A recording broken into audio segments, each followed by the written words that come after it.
evening,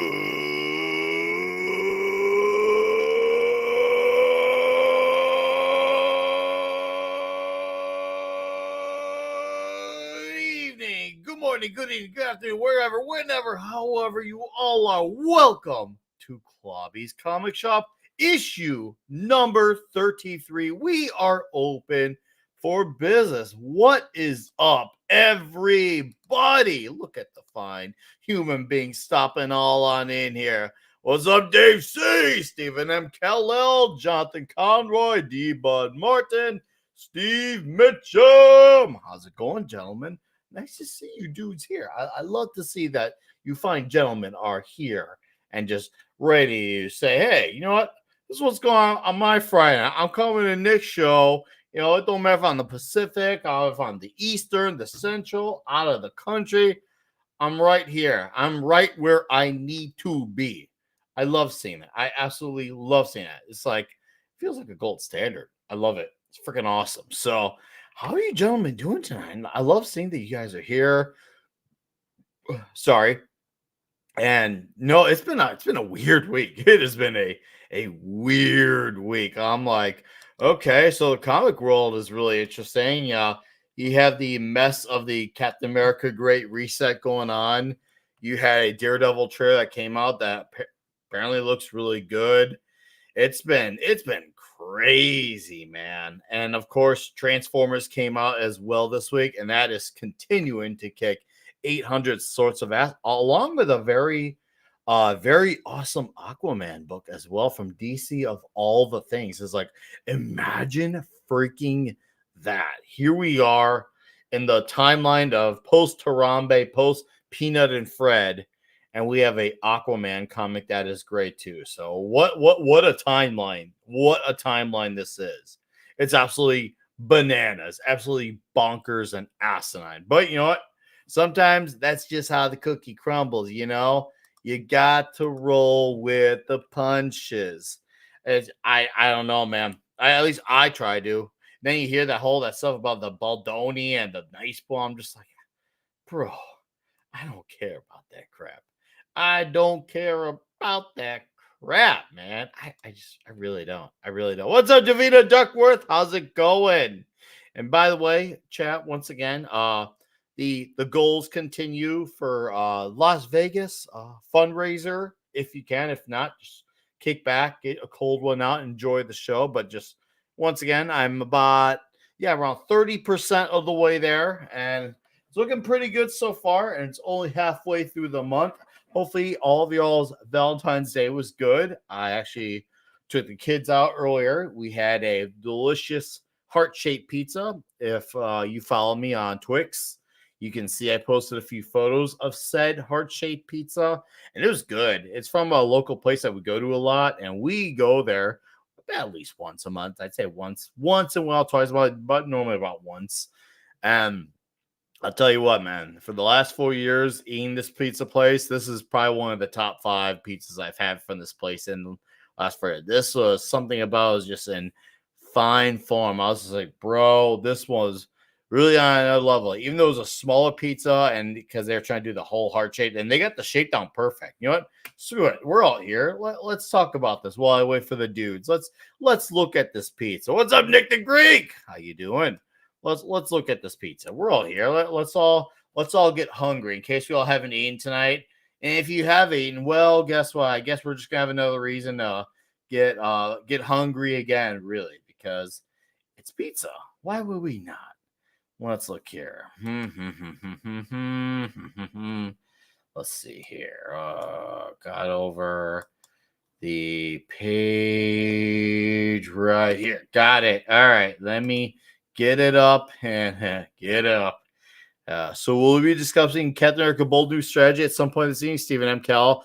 Oh, God, no, dude. No, I didn't see it.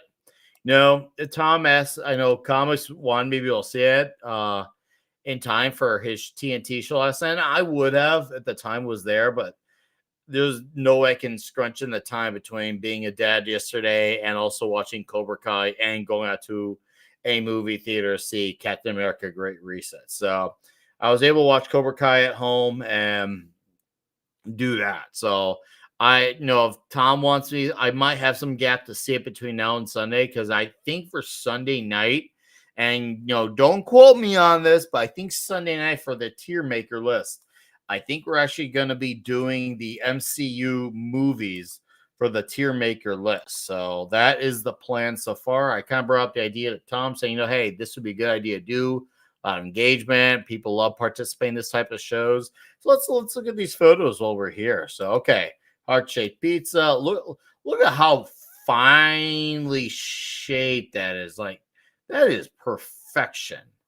I don't care what your opinion is on square-shaped slices, but dude, come on. Look at that. Look at that shape. It is just fine dandy form there. Demon's like, I stopped following Nick on X and started following huge balls instead. It's true. It's true. And what's up, FKC 2005? How's it going? And then Nick the Greek just sends 199, and that's it. He just sends 199. Why, thank you, sir. And I'd much rather discuss Cobra Kai than the last MCU film. You know what? I myself will discuss it, but until the other guys come in, because I'm sure we got Cobra Kai fans in the chat. I'll talk about it for a bit. Even on a comic show, we can make an exception. But yeah. What's up, Roman of the Empire? How are you, sir? I've seen you around parts. Welcome. Thank you for dropping in.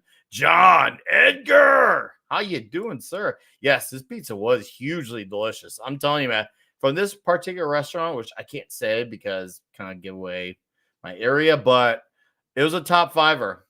It was a top fiver. And here's another shot of it too. Now with the cell phone light, make it all look all nice and fancy there. So it was seriously a delight. Like, I was so happy. We had a giant pretzel before that too with beer cheese, and it was mighty damn good. It was just absolutely fantabulous. I loved it, and I'm so happy I had pizza. I felt like a true dad. I was like, yeah, kids had pizza. Yeah.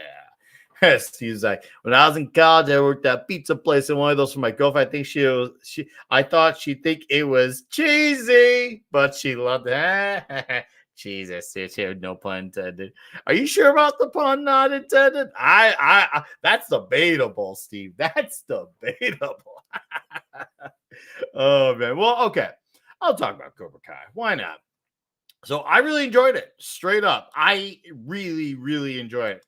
I'm not going to go over spoilers for those who may have not caught it, but I was really satisfied with it. And trust me, when I say I will not give away spoilers at all, I know how to talk about things without talking about things. My only minor complaint is that I feel like the show went on a few episodes too many. I won't say why yet, but when that's the worst of your problems, to me, that's not entirely a bad thing. I mean, I really enjoyed Jessica Jones season 1, and I even, of course, Daredevil on Netflix is one of the best shows ever, like just of all time. I always say even shows like that, which I love, could have benefit from a little bit of trimming. So I did like a lot of the character arcs. We got a lot of character arcs that really wrapped up. We also had a great ending, really great ending. We had really great action. It really made everything feel so rooted in finality, and it doesn't set up the movie that's supposed to come out, that Karate Kid movie. It doesn't be like, oh, hey, look, here's this one thing. Like, guys, it doesn't feel like they're trying to like set up for a prequel. It feels like it was trying to finish off the Cobra Kai show, which I thought was like, wow, a show that's actually being a series finale and not trying to be a springboard for something else. Is this considered what old television used to do? Man, absolutely insane. I couldn't believe it. I almost didn't believe it. I was like, wait for it. Where's your shoe gonna drop? Because I knew the show wasn't gonna do some like identity politics thing. And that's a great thing when you're so sure a show's not gonna do that. However, I was still kind of concerned they're gonna make the show be trying to be the whole, like, once again, the jumpstart for something else, and it just didn't. I was really happy with that. But so many character arcs, and there's a concern I had originally earlier on with the show, and that concern now feels washed away. There's some really incredible character moments too. My goodness, there's some really incredible character moments, and characters that who I was hoping would take a back seat took a back seat, and characters who I would hope rose to the occasion. I was like, hot damn, this is how it should have been. So I was, needless to say, very pleased by that. I couldn't believe it. It almost didn't make sense. Like once again, I was like, I can't believe this is actually happening. But it really was a damn great finale, though. That last episode really stuck the landing, which is weird to say. Like it really is. Like outside of like the Last Ronin, I know it's a comic book, but you get my point. Nowadays, when things like this happen, always something that's like it starts off strong but doesn't finish off. The first episode of the last arc, all of fine. Oh, dude, yeah, right, Steven, yeah, and that's what I think. Like, there's some good stuff in those earlier episodes, but they should have trimmed it down, in my opinion. But man, yeah, they really stuck the landing, and for me that makes up for it. It really does. It for me when you can do that and get it right. I could forget a lot of things. A lot of things. Oh, look at it's Lombardi 1969. Welcome to Clobby's Comic Shop. I don't know if I have seen you around. If you have, I apologize for not remembering. What's up, Gascar? How you doing, sir? Let's bring in Pablo because he's here. How's it going, Pablo? Howdy ho! Hey, I have been worse. I think that's the best part. So Yeah, you don't want to be badly off. You really don't. You really don't. yeah, That was going off while I was going off. How were you, sir? well, I'm starting to go crazy. I got some test results that were uh, weird. Mm-hmm. Not in a bad way. It's just weird. So I have to check on that. But that's the me on Monday. Today I'm here to talk comics. So uh, let's do that. Mm. Yeah, and we will. Oh, and we shall. Mohammed said, "What's up, buddy? Hail, you and D-Day Cobra It's have sung out. the praise of Cobra Kai. Oh, it's out, dude, and it's great. It's great. It finished off Oh. greatly. Yeah, I agree with D-Day Cobra. I'm with him. I didn't know he felt. I didn't heard his thoughts of, but yeah, I really enjoyed it. I really enjoyed it.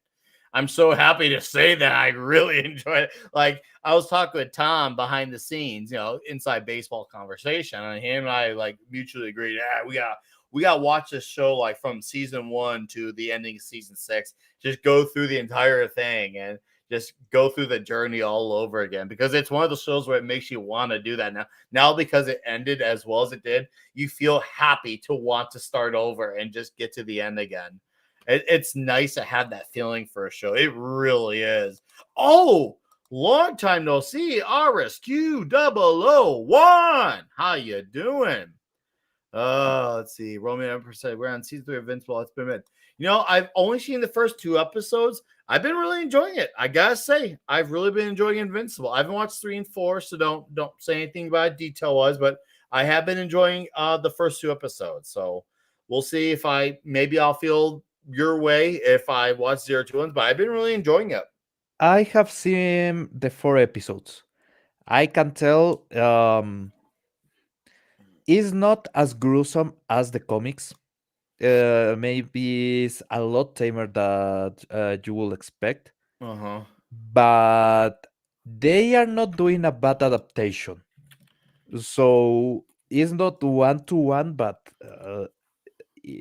they are making it work. Mm-hmm. Of Mm-hmm. course, this is kind of softer state of some relationships yet. I'm also trying to avoid spoiling the comic Mm-hmm. Mm-hmm. because yeah, I think the main relationship in this it's going to go in a really good direction. Then shit happens. So yeah, We're on I'm happy season for Mark. 3, Roman of the Empire. It's season 3 of Invincible. It's But season 3. hey, at least we keep going with the Omni-Man redemption arc that I love. So Mm-hmm. yeah, No, I really enjoyed it. I like seeing how far Mark has come along in the show. I also like seeing the banter and the crazy relationship dynamic between Mark and the Guardians.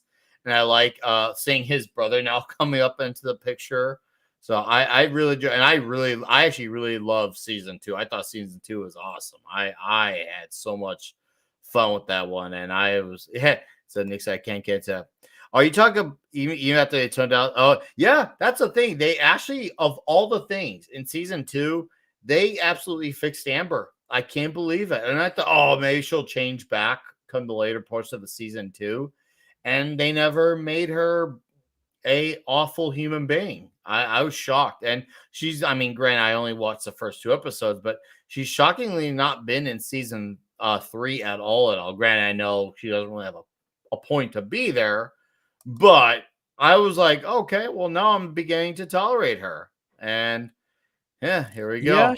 she won't be necessary for a long time. Mm-hmm. Let me tell you that. So, um, if you didn't like her, but you liked Eve, Mm-hmm. well, if you like Eve, this is the season. But Love, oh, I love Adam Eve. yeah, Love her. I trust me. I have her mini series when they did that one-off yeah, it was episode that was in great. between season 1 and 2. That one-off episode, Mhm. just based on her character, is outstanding.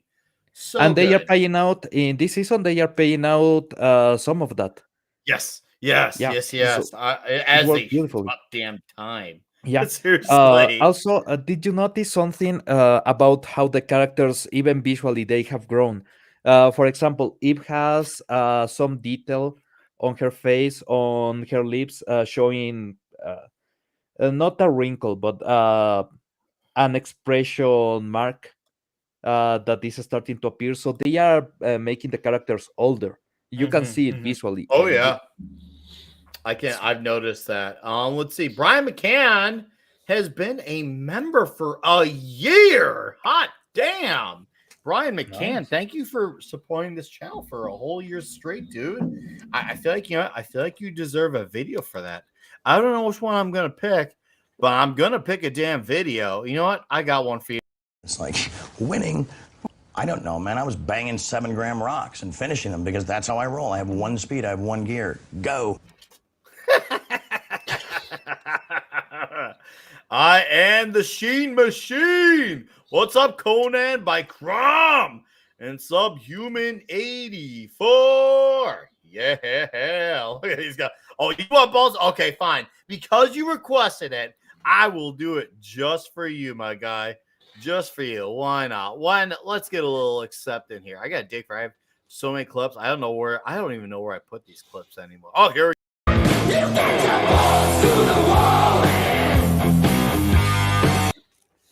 Oh, there you go. Balls to the wall, except Tiger Blood. See, I can feel the chat's really saturated. They're really just so much winning between the Charlie Sheen and Accept clips. There's energy, man. It was like Charlie Sheen got into like an orgy with Conan the Barbarian and Accept, and they created like all this content, Tiger Blood everywhere. And now it's just this everywhere Tiger Blood. It's great. Oh man, how you doing, Caster? It has felt like one of the longest weeks of my life. I managed to survive that big old winter storm that came through, uh, Mm-hmm. and made it to the comic shop in time. It was kind of nice. I ran in just as like the storm was starting up. I'm like, "Hey, quickly, give me my books. I gotta go." Shit, man. You Nice. got your books. That's the good part. It is a very Mhm. good book. Now, if only I could find the time to read them. Unfortunately, I didn't get a snow day, so I wasn't able to stay in and actually read some books. Mm-hmm. Wow. So were you able to at least read Transformers or no? Oh, of course. Okay. Hey, we'll get into it later, and we will get into it later. Oh man. So Brian says you need to get Dream Word. What's a Dream Word clips? Elaborate for me. Is that Subhuman from? A4. I can't answer that question. It's not one of those words where it's like I literally can't, but you're asking a guy who owns 2,000 CDs to answer that question. I think that's way too complicated. You know For what clip do you need? myself. These guys can answer that. All right, so the thing is, like, I can't think of two albums right now, but I've at least got one. And I think my first one I'm picking is Kai Sirion from Ghost. Okay. Okay. Uh, just because that's got to be one of my favorite albums I've picked up in the last couple of years. Okay. Okay. So Ghost. And Okay. I don't know, probably the probably the new album from Windrose. Okay. I'm not actually. I will have to. I think I heard only one song from Windrow. I have to listen to it again. I mean, they're one of the power metal bands whose whole gimmick is they're a bunch of dwarves. That sounds awesome, though. So that sounds awesome. That to me sounds really cool. I mean, man, I think you mean Countdown to Extinction, Conan. Because obviously the song Symphony of Destruction is on the album Countdown to Extinction, but I get your point though, nonetheless, because that song is a good representation of that that Megadeth album. God, yeah, I don't know where I could have started. See, that's the thing for me. That's look, it's synthetic panels and it's Tom. I was just talking about Cobra Kai, dude. I was just talking about the new Megadeth. For me, oh God, my favorite Megadeth album, and I can answer that one. My favorite Megadeth album is probably Peace Sells, but Who's Buying? That's my favorite one. It's got this great memorable art piece from Ed Repka, who I think he did the first, second, and fourth album covers. I mean, I love So Far, So Good, So What, and Countdown to Extinction too. But there's something about that cover on Peace Sells. It's like comic book art. It just speaks. You know what? Screw it. Let's look at it. Why not? Let's look at some sweet art. You know, it's basically comic art. We can make a comic. We can make a comic conversation out of this. Which album of theirs had Dystopia? Oh, that's the album Dystopia. That's their 15th or 16th album. Because I gotta admit, I haven't listened to a ton of Megadeth, but that's one that's on my playlist regular. So I found it's my way in. It's how I'm starting. Okay. All right. I got it up successfully. So you guys know I'm proof now in this chat that I still got it. I can still do it. So what's up, Tim Hayes? How you doing? Yeah, and Marty Friedman was God tier. I agree on that. I do agree on Marty Friedman. Even though he doesn't play on my favorite album, he's obviously the best. Now on this album, it was another guy with Dave Mustaine named Chris Poland. Nope, it's not. Oh, it's gonna be it. But right there, let's see here. All right, to the right. Look at that piece. You see the United Nations. You see the mascot Vic Rattlehead right there with that sign for sale. It is just an awesome piece. And then I love how gigantic that parental advisory label is on there too. That makes it, to me, that's the ultimate badge of honor. The Tipper Gore parental advisory labels is huge. Like the bigger it is, the more badass the album's gonna be. You just know. Straight up, man. Straight up. Has anyone gone to the point of like having that as like the full like album cover?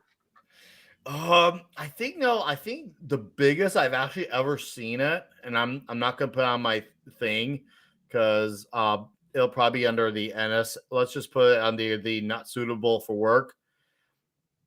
Hold on, I gotta answer this from what's up, your Muslim uncle? It says hail Nick Weiser pound chat, had YouTube on it and did go into live into show. Stream elements gives you more cash. No, yes, it does. Also, Holy Wars got me into mail and Hook in Mouth. Oh, that I love Hook in Mouth. That's from So Far So Good, So What? And yeah, Holy Wars, that's from Holy Wars, The Punishment Due off of Rust in Peace. All right, so I really needed to answer that. All right, go ahead, Cassie. You're saying? Oh no, I was just asking if anyone has gone to the point of using literally the parental advisory as the full cover. That's what it was. I remember now. I'm not saying the full cover, but the biggest cover, the biggest parental advisory logo I've seen on the cover is for the album Tomb of the Mutilated from Cannibal Corpse. It's probably one of the most brutal album covers ever. I probably am not going to put it on my screen because it may not be for the faint of heart. But I will tell you that it is a very, very brutal album cover. It is, yeah. I will recommend everyone can open up their own side screen and put that cover up and look at it on their own. But it is a very brutal cover. It is. I'll just say that what it is. It's basically a dead skeleton eating out a dead skeleton's badge, basically. It is as extreme as extreme gets. And that was, if you guys remember in the movie Ace Ventura Pet Detective, when Jim Carrey was rocking out at that concert, that was Cannibal Corpse who was playing, and they were playing the song Hammer Smashed Face from that album because Jim Carrey was a fan of that band at the time. So when he asked for the band to be in the movie, he approached the guys and said, "So guys, what are you gonna play? Hammer Smash Face or Rancid Amputation?" And it ended up being those are the two songs they were gonna play for the movie. Nice. And that's why, yeah, that was all because of Jim Carrey. He made that happen. And I know he's crazy now. We can all say what we will now, but once upon a time, he was very instrumental on Yeah, he went on from their crazy to being success. Robotnik, so kinda mellowed out. Yeah. All right. I got anonymous here. I'm assuming that's your Muslim uncle. And he says for $5, like a fish with a hook and mouth. Oh, dude, yes. Megadeth. Yes. Thank you, sir. Thank you for the $5 direct donation. By the way, that $5 will go towards the Las Vegas fundraiser. So thank you.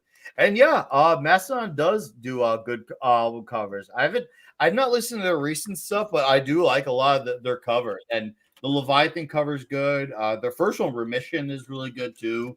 There's a lot of great. We could talk about the artwork from these covers alone off of them. I do think Tipper Gore, actually. I really do.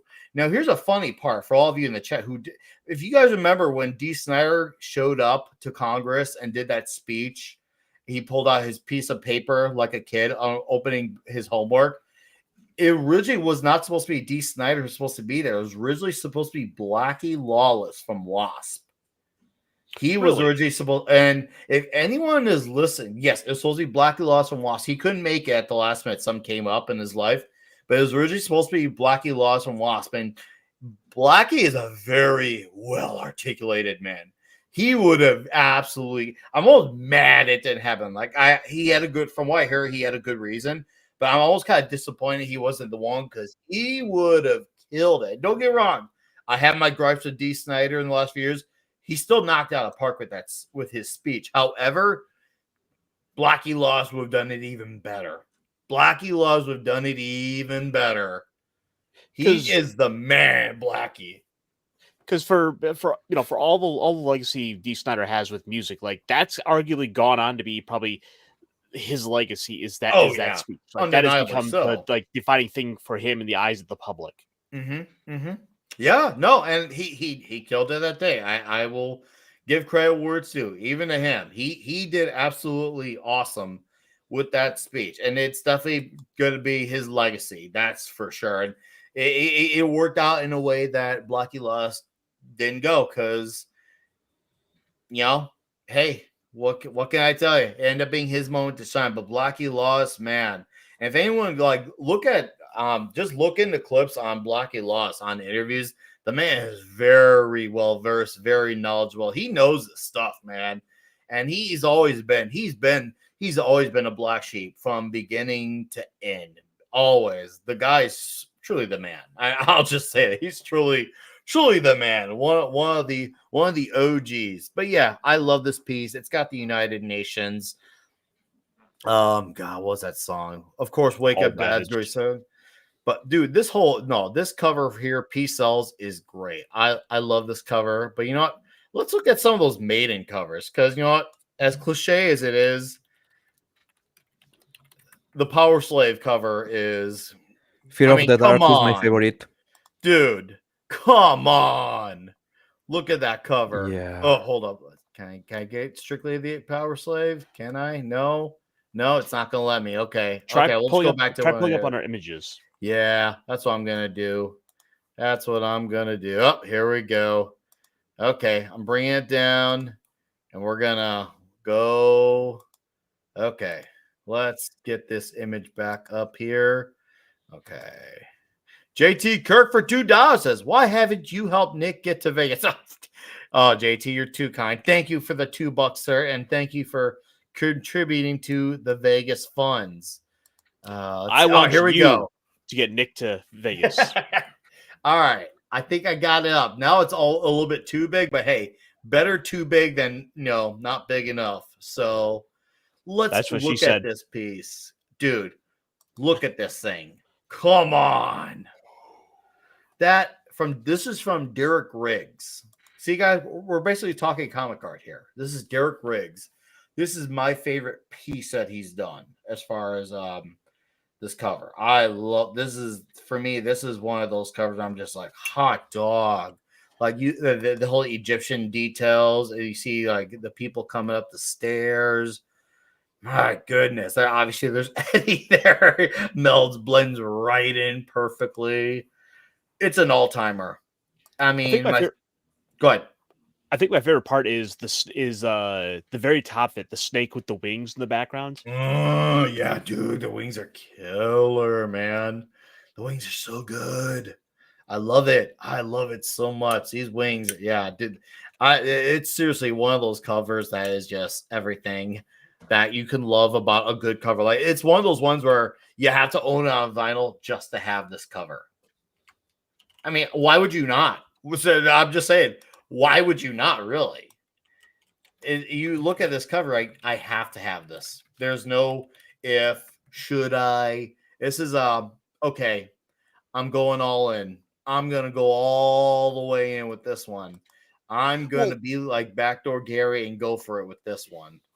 Well, I mean, the thing is, there's a whole slew of legendary artists who've done some amazing work. Yep. Another prominent guy, Boris Vallejo, for example, he's a painter who's done a ton of stuff himself. He's famous for a lot of his fantasy art, and he's been all over the industry of just from the tabletop space to, like I said, album covers. Like I think the guy even owns like a paint company now. Dude. So hold on, you say he owns a painting company now? Yeah, let me pull up some examples of the guy's work. Yeah, sure. Your Muslim uncle says the first main cuts I went to, they had classic shirts. I made sure to buy a Power Slave one because dude, that's amazing, man. Dude. That's freaking awesome. I love saying it. I got the chat glowing on this stuff now. He said this just become a metal episode. It fits the theme of Transformers. If anything's more metal than that, true. It really does. You will be surprised about the amount of comic book artists that work on heavy metal covers. Also, Magic the Gathering artists that did heavy metal covers. Oh, yeah. What's up, boys? How's it going? What's up, Fenrir? How you doing? I'm doing great. Just got out of a very hard relationship, but doing great so far. On Valentine's Day, no less.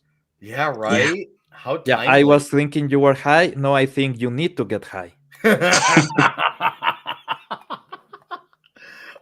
man, that's good. Oh, that's good. I love that so much. Oh, man. So, anyway, dude, that looks like that's Ozzy's cover, The Ultimate Sin. I remember this cover. That's a killer cover. That's a really damn killer cover. Yeah, like I said, Vallejo is a master. He's done stuff for, let's see, Rosanna's Raiders. I'm just kind of going down the list here. Yeah. Merciful Fate. Oh, dude. Oh, you're right. He did do a Merciful Fate. It's a killer cover, too, from Merciful Fate. Oh, my goodness. It is really killer. Oh, man. So many killer covers. So many killer covers. Oh, I'm trying to think of what other really killer ones that were out there at the time. There is just all right. Oh, I found Maiden Somewhere in Time. Let's admire the Blade Runner aspect of Iron Maiden's Somewhere in Time because man, you want to talk about a cover that is just so glorious and colorful and what was at the time like the cyberpunk futuristic feel. Okay. I'm gonna get the worst part with Boris Vallejo is half his stuff I cannot show. Oh yes, yeah. So no, you cannot. That's true. Yeah, some of you cannot, but man, his stuff is so good though. So good. Oh, dude, yeah. Muhammad said, I love that Motorhead Sacrifice cover. Love that. It's one of my favorite Motorhead covers. All right. Well, you're getting that one on. I'm gonna get this one first because, dude, Just look at that cover. Oh, TZ's here and he's early? Bro, what? So, dude, yes, Symphony X. Yes, I agree. Symphony X did have some killer covers. I'm right with you there, buddy. I'm all about the Symphony X covers. Okay, let's see here. Let's look at those details here. So, okay, let me see if I can. All right, I see Webster's hotels. There's a Pizza Hut down there, and then oddly, there's a Japanese place. Oh man, I used to have this poster. Oh, dude! I Oh, look, fucking missed Acacia it. Avenue from the song as well, too. 2022 Acacia Avenue. I love that. And the back cover to this album has more of the details too. It's great. I love this cover though, and of course, come on, Eddie in cybernetic form, dude. I'm not gonna lie. As a teenager, I used to have this as a poster in my room. I had no idea where I got it. I had no idea what it was from. I just used to have it. It's just coming right back to me. Glorious, absolutely glorious. It's such a great cover though. Seriously, Just remember buying it from a dude in the middle of a truck. that's great. I'm not even joking. I literally bought it from a dude in a truck. Oh, that's killer. That's so. Cost me $10. That's freaking awesome. That's what that is. Nice. I think I found a couple of, and not only that, he's also done a couple of movie posters, by the way, too. Mm-hmm. Here, let me just pull up this prime example for you. Nice. Sweet. Oh, dude, is that's Chevy Chase? Oh, that's Chevy Chase. Mm-hmm. And by the way, Deeple's on the Rumble side. What's up, Deeple? He says you need to clip the thing from a cartoon. You know what? You're right, man. I do need to clip that, and I do actually like me some Queen. I do, and I saw you mentioned in the chat on Rumble. Bolt Thrower is pretty good too. I had the fortunate of seeing Bolt Thrower when they came to America their last time in 2013. They're actually known for not wanting to come to America because they actually have a fear of flying. So I caught them, and I was happy I caught them not once but twice, and one of them was in Chirac. So it was a great time, Deeple. Hopefully that gives you some information on the Bolt Thrower days. It was a glorious time. And TZ for $2 says, "I love Iron Maiden." Hell yeah, dude. Hell yeah. Okay, so where's this piece from again, Caster? I don't remember where this came from. I'm trying to remember where this one was. I want to say it was from one of the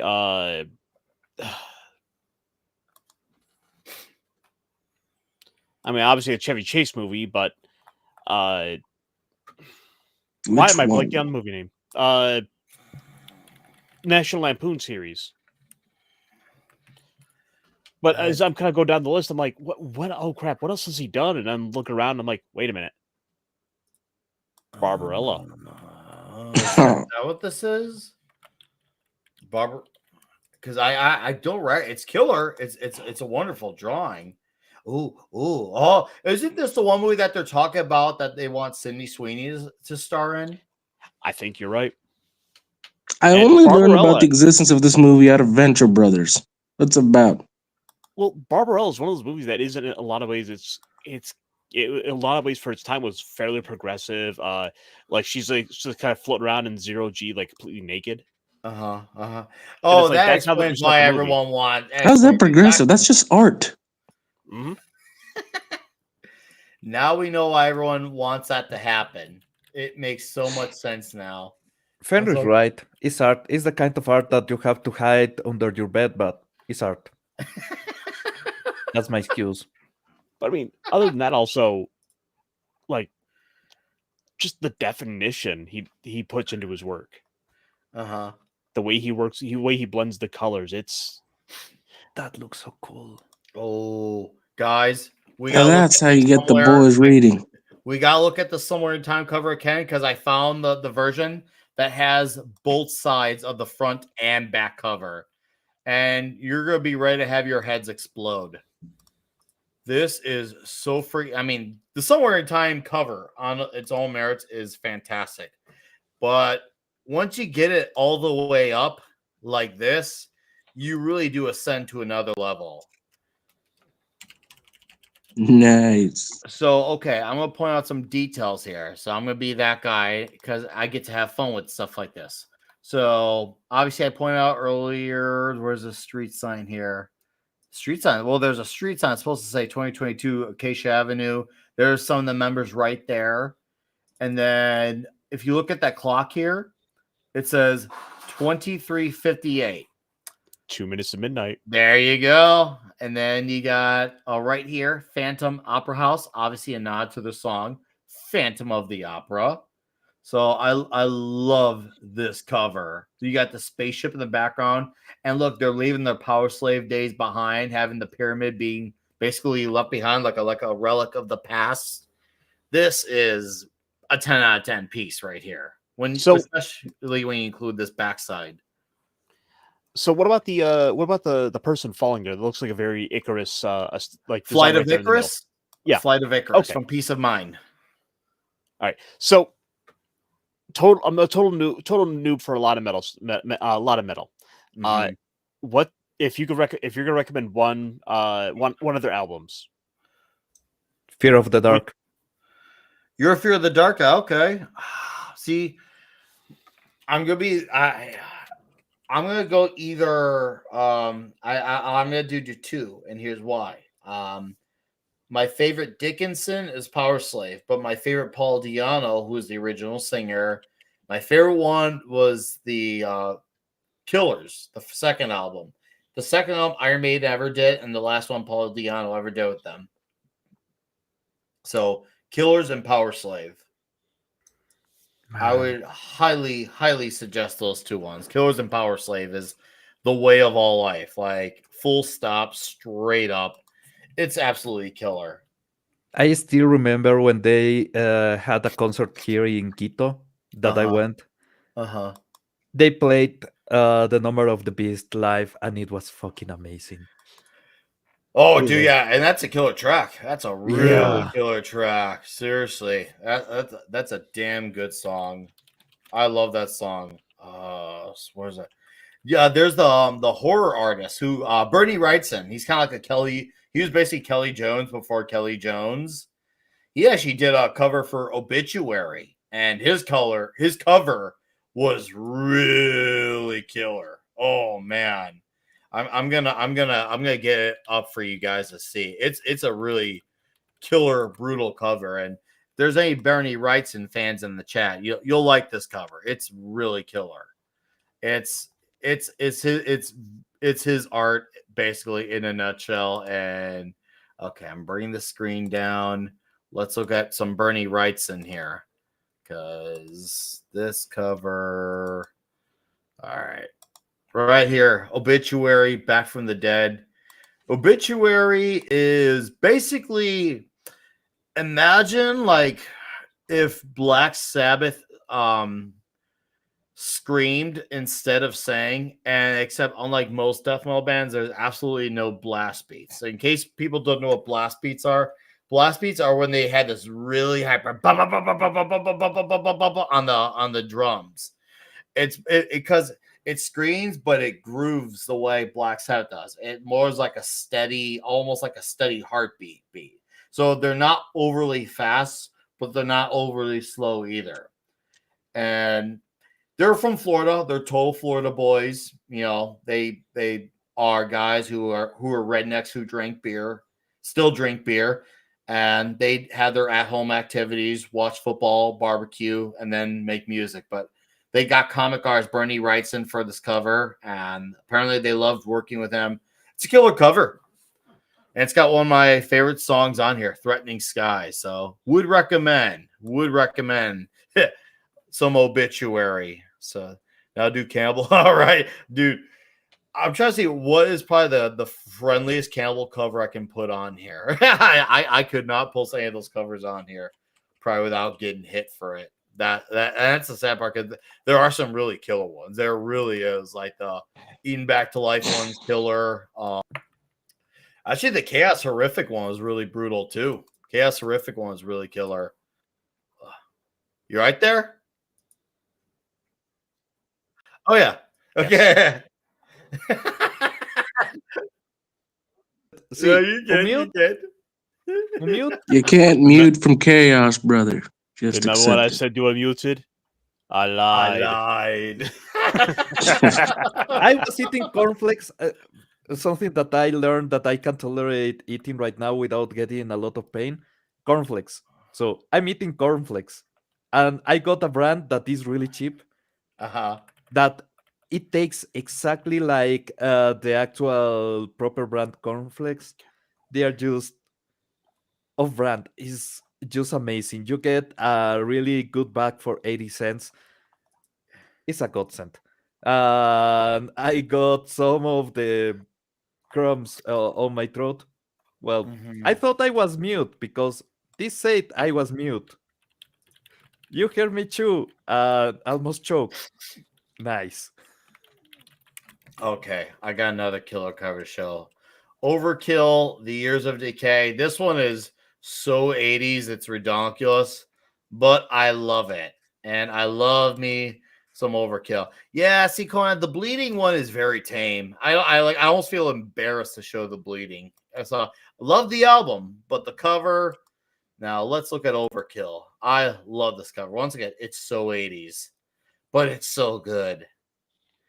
So I It's love the Years of Decay cover. these are the kind of album covers you look at and you just start to think about like the setup of it. This is like at the end of a giant tomb with like thousands of like cultists in big purple robes, like bowing in worship of some demonic overlord that they're about to summon. I mean, heck, even like the way the mouth is designed, it invokes this image to me of just the figure in the robes, the big flowing wizard sleeves. For anyone looking in the chat who don't know Overkill, they're one of the very earliest thrash metal bands. And for me, the best song on here is probably the first one, Time to Kill.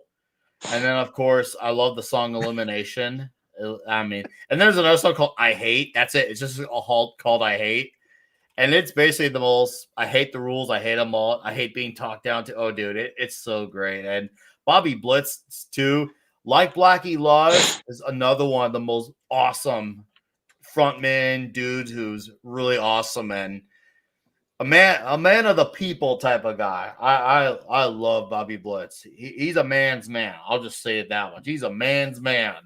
Hey, you can't say you're not a thrash metal guy and then not have some Overkill in that question. And yes, Overkill did get their name from the Motorhead song. That absolutely. I showed up a photo on my Twix a few days ago. It was of my dad Lemmy and his best friend Bobby from Overkill. So it was like, hey, look, here's my dad and his best friend Bobby Blitz. So yeah, this Overkill cover.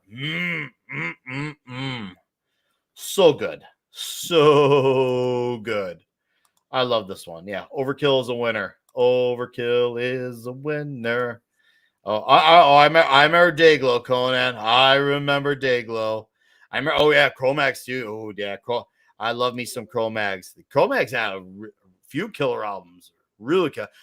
I see. So you mentioned the Ailstone. I don't know the Ailstone covers well. I hate being that guy, but when I don't know something, I don't know it. So I gotta be honest. Sometimes I don't know everything. I'm just one of those guys, admittedly, that doesn't know everything. But man, that was fun. We just went on a rant, crazy tangent about metal covers. How you guys? Plus that I got some homework out of it now. Yeah, right.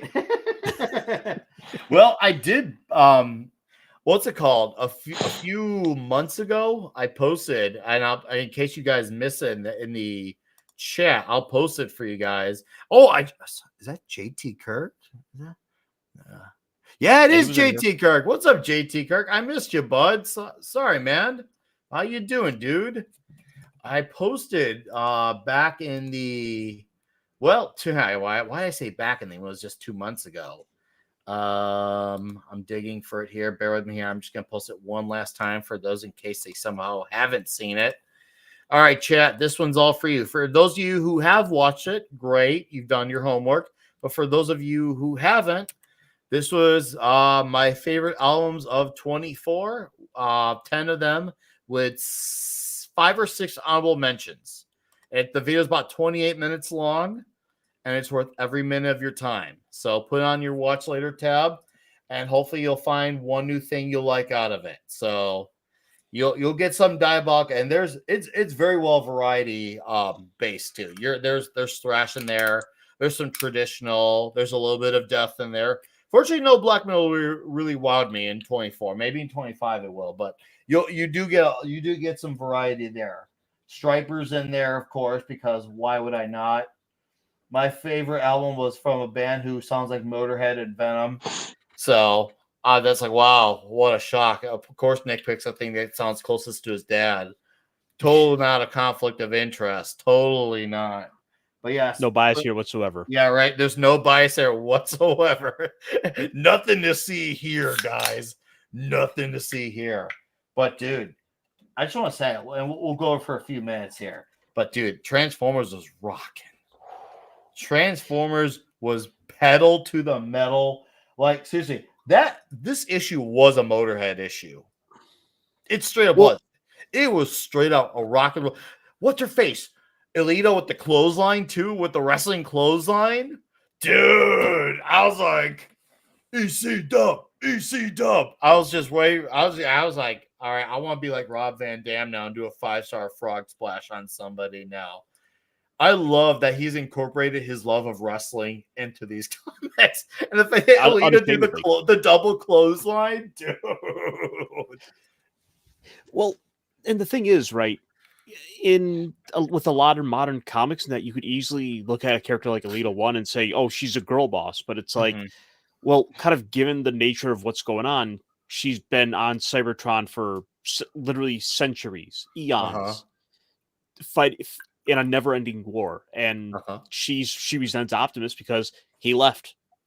And even then, like for the split second where he showed up to where he could have come back to Cybertron, no, he ducked out to go back to Earth. Yeah. Speaking of Optimus, dude, he's had quite an arc these last few issues. He's had a lot of questioning of himself lately. It's been like very deep for our boy. I was like, man, Optimus, you got this, man. Get together. I think you just had a moment. You had a moment. It was a little scary, but you had a moment. Well, not only that, he's taking a lot of darker decisions. And I guess to kind of get into it, in the last couple of issues, we saw Optimus like tear open a big old hole in a dam, which potentially put thousands of people at risk, all because of his actions. So there's a lot of sins Optimus is bearing for his actions on Earth. And he's the point of view character through whom has seen just truly how fragile Earth is. Issue 2, the deer. But probably the stuff I'm really excited with this is we're seeing all these little threads just kind of spreading out especially from this issue alone. One of the threads that that really stood out to me and I remember is the stuff with Thundercracker. And Thundercracker, for anyone out there, is basically Blue Starscream. Yeah. Yeah. He's basically blue, yeah.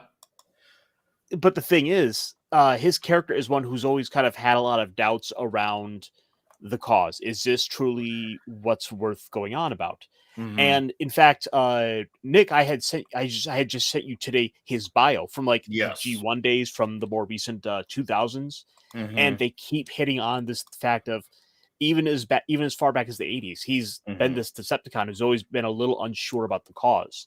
So these are those little characterizations that we've always latched onto with these going forward. And now that he's kind of flown back to the Ark, which we see in the first couple of pages of this issue, and he sees his brother Skywarp is literally welded into the wall. There's a question of like, how's he going to take this? Like, I don't know. Is he going to blame the Autobots for this? Is he going to blame his fellow Decepticons? I don't know where that story is going to go. And that's the thing that has me most excited for this. I like how right before Beachcomber is talking to RC, he's like, man, I don't know if I want to fight. I had like a Keanu Reeves type of voice in my head, like Keanu Reeves during the Bill and Ted type of days. and then all of a sudden shit just hits the fan as soon as he talks about not what. I was like, oh, poor Beachcomber. He just wants to get along. That's all he wants. He's a simple guy, but dude, I'm gonna embiggen myself. Embiggen. Dude, right there. The double clothesline, man. Freaking awesome. I loved seeing the double clothesline. But then, dude. Oh, seeing the gang, the boys. It's basically the boys. This is the ultimate the boys type of shot. I was like, hot damn, dude. So badass. There is just some early fantastic art that's continuing to be in this book. But how about okay, I gotta learn about this guy here at the end. So this has been what a name and a sword. The thing is, right, this is actually an original character. This is his first appearance. Okay, no wonder. I'm like, I don't know. Granted, I will never know, but holy crud. Well, let's see how this one goes. Because I mean, the name. While in any with any comic property, it's quick to see how someone would want to go and make their own characters. They've waited because if it gets big, one day they can get just a free check. Right. They've waited until 17 issues in before they've dared to introduce an original Transformer. Probably the smartest way of going about it. And plus, it's got this kind of Turtles-esque name to it for me. It was kind of think of like some of like all the other like Shellhead, or was it? Actually, what was that knockoff Turtles name? Oh, Metalhead? Yeah. Yeah, Metalhead. Yeah. I like Metalhead. What a shock. I know. Of course I say that. And once again, totally not biased, but I love Metalhead. But also there's little hints that were of other characters that we could get back. Because we see Cliffjumper running around. Yeah, that's a good question. Is he the friend or foe? Like, what's his personality going to be? Because you saw Cliffjumper running around with this little this big old spark chamber, which is basically the heart and soul of Transformers. So those are literally other bots that could be brought back online.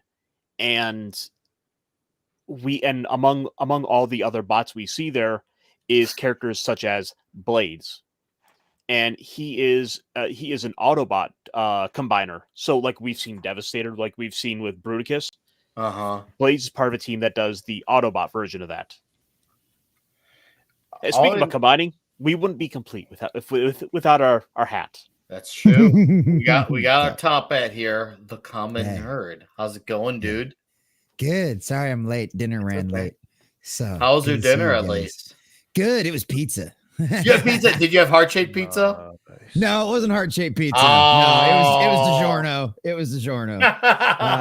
It's not delivery. It wasn't delivery either. It was DiGiorno. It was indeed DiGiorno. It really was. And all right. Well, we're talking about Transformers here. We had a great conversation. Sweet. I love Transformers. A lot of Transformers getting canceled right now. It's pretty cool. About this introduction of a new original character Transformers in the book, more than meets the eye. Shredhead.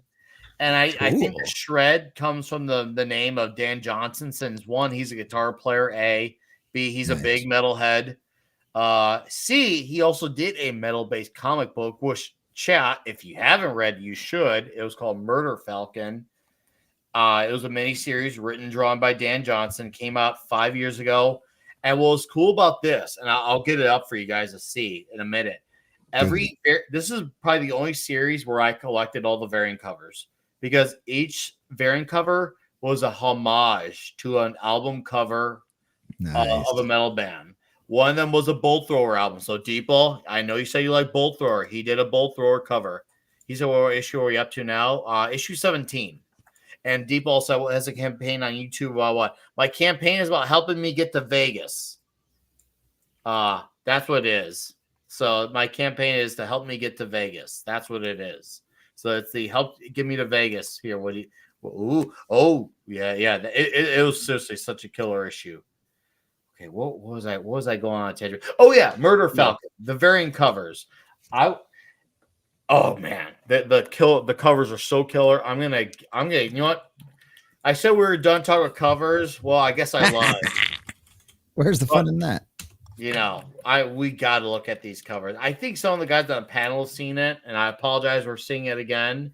But for our chat, for our audience, it's worth it. Like, who's going to complain about going and seeing the Mona Lisa twice? Like, True. Come on. You know what I mean? Like, come on. Okay. Okay.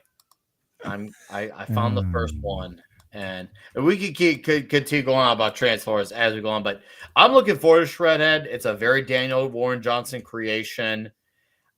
I don't know if he'll be a hero villain. Honestly, I don't even care what he'll be. To me, he looks cool. And that is something I would own a toy. And what I like is he looks like a Transformers design from along the era of when these other characters were great. He doesn't look like a totally super modernized character. It's okay, well, if we're gonna make a new Transformer, he's gotta look different to suit today's time. He looks like a Transformers that's got old school design, except with the sword. And I'm rolling with it, man. I'm rolling. Where are you at, Caster, as far as the design goes? Oh no, it is a sick design. By the way, here I have a piece of alternate art of the character which I just discovered existed. Oh, okay. Well, no, let's show off your cover. Oh, that is sick. He's got the shield too. Dude, that is sick as shit. And if you notice if you notice the shield there, it's a wizard. He's gonna be a wizard van. Oh, that's so metal. That is so metal. I don't know for sure that it's gonna be a van design. I mean, I saw like a big old crushed up van, but a crushed up car. But like, I see that shield, I'm like, dude, wizard van. I need this character. I need this on my shelf immediately. Mm-hmm. Dude, that's so awesome. I don't. Yeah, I don't know a toy of it. I would. Honestly, that'd be so on the kit. So JT Kirk, he says those motorcycles is nice. This is a homage to the Judas Priest. It's a Decepticon on the head. This is a homage to the Judas Priest album cover, Painkiller. Now it's easy for everyone to talk about that title track, Painkiller. Hey, it's great and dandy. However, you can't talk about that album and not acknowledge the actual best song on it. It's called Metal Meltdown. One, that's the greatest song title ever. Come on, Metal Meltdown. Right. It's probably my favorite Judas Priest song ever. Like, full stop, all 19 albums. It's probably my favorite Judas Priest song. It sounds like a Metal Meltdown. So when a song title sounds like what the song is about, you do a grand slam. And Murder Falcon went for a Judas Priest cover. That makes my year. That makes my freaking year. And let's go to issue 2's cover. I think they did. Oh, speaking of Iron Maiden earlier, Somewhere in Time. Look. Did it make your whole week? At the time, yeah. Straight up, man. Straight up. Okay, let's see here. Those are dope.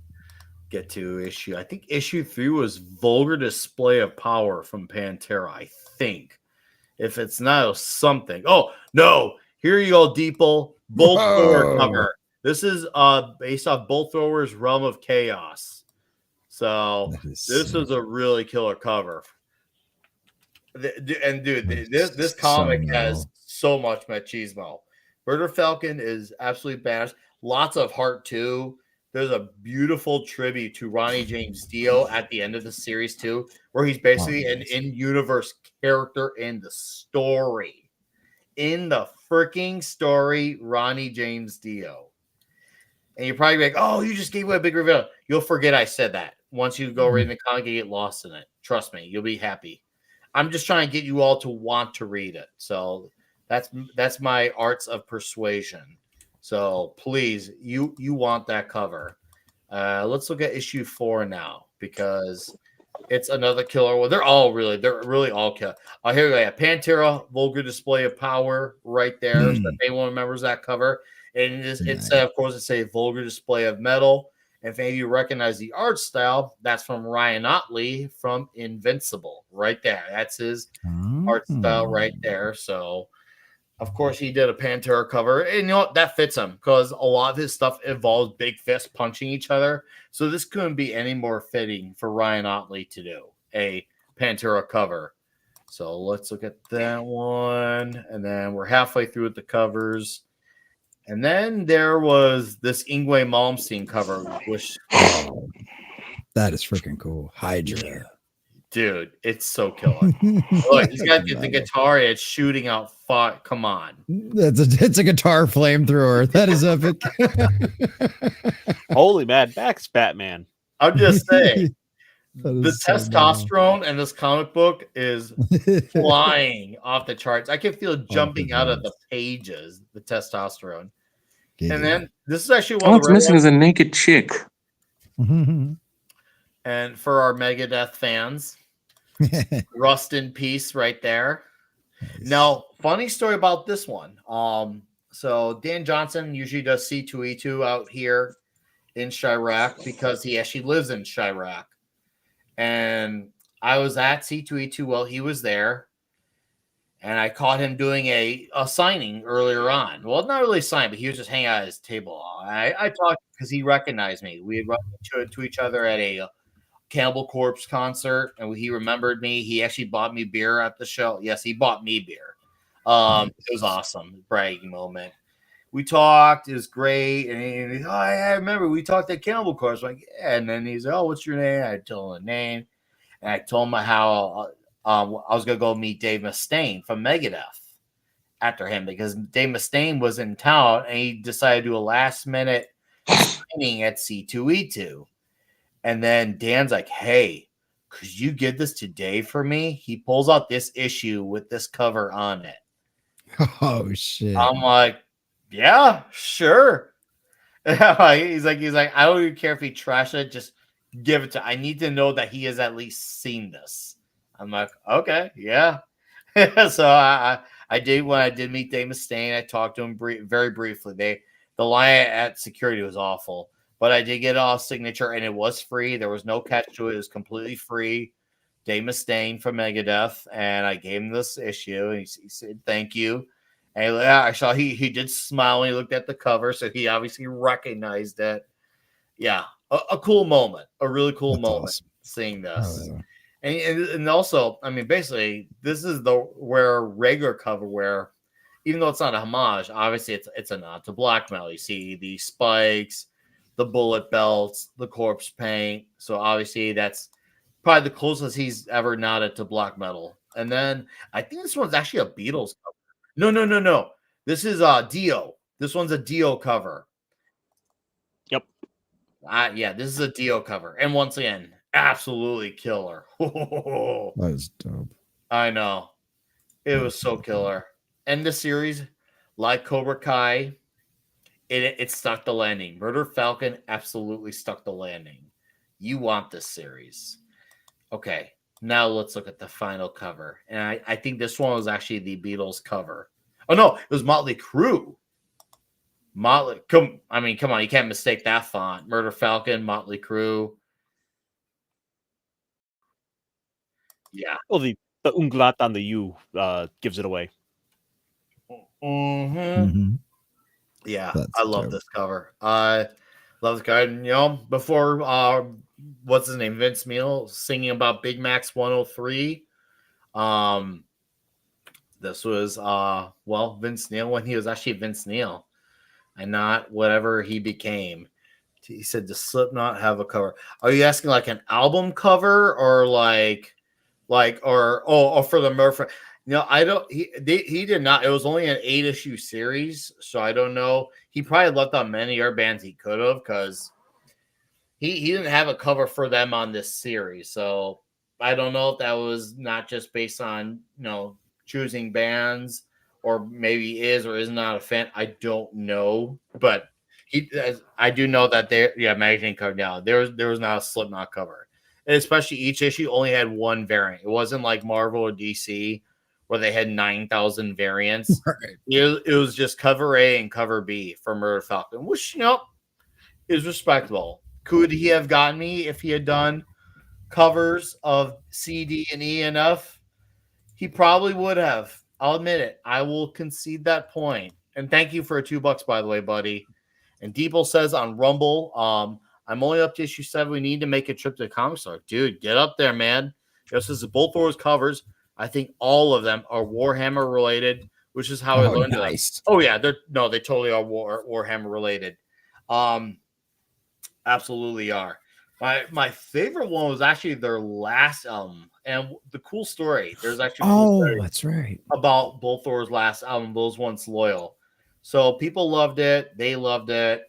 But they originally decided they were going to make a follow-up. And in the middle of the follow-up, they decided to just not make anymore because they said, you know what? It doesn't top our last album. We have done the best we could. We'll just play shows until we decide to call it a day. So they never made an album again. They just said, this is the peak. We're done. We'll play some shows, but we're done making albums. I'm like, holy crap. You don't hear about that ever. Ever. But they did that. They did that. So there's a little inside baseball for you there, Deeple. Happy to provide you with some knowledge and info there. And by the way, chat, thank you for being here. And thank you for donating to the Vegas cause of getting my ass to Vegas.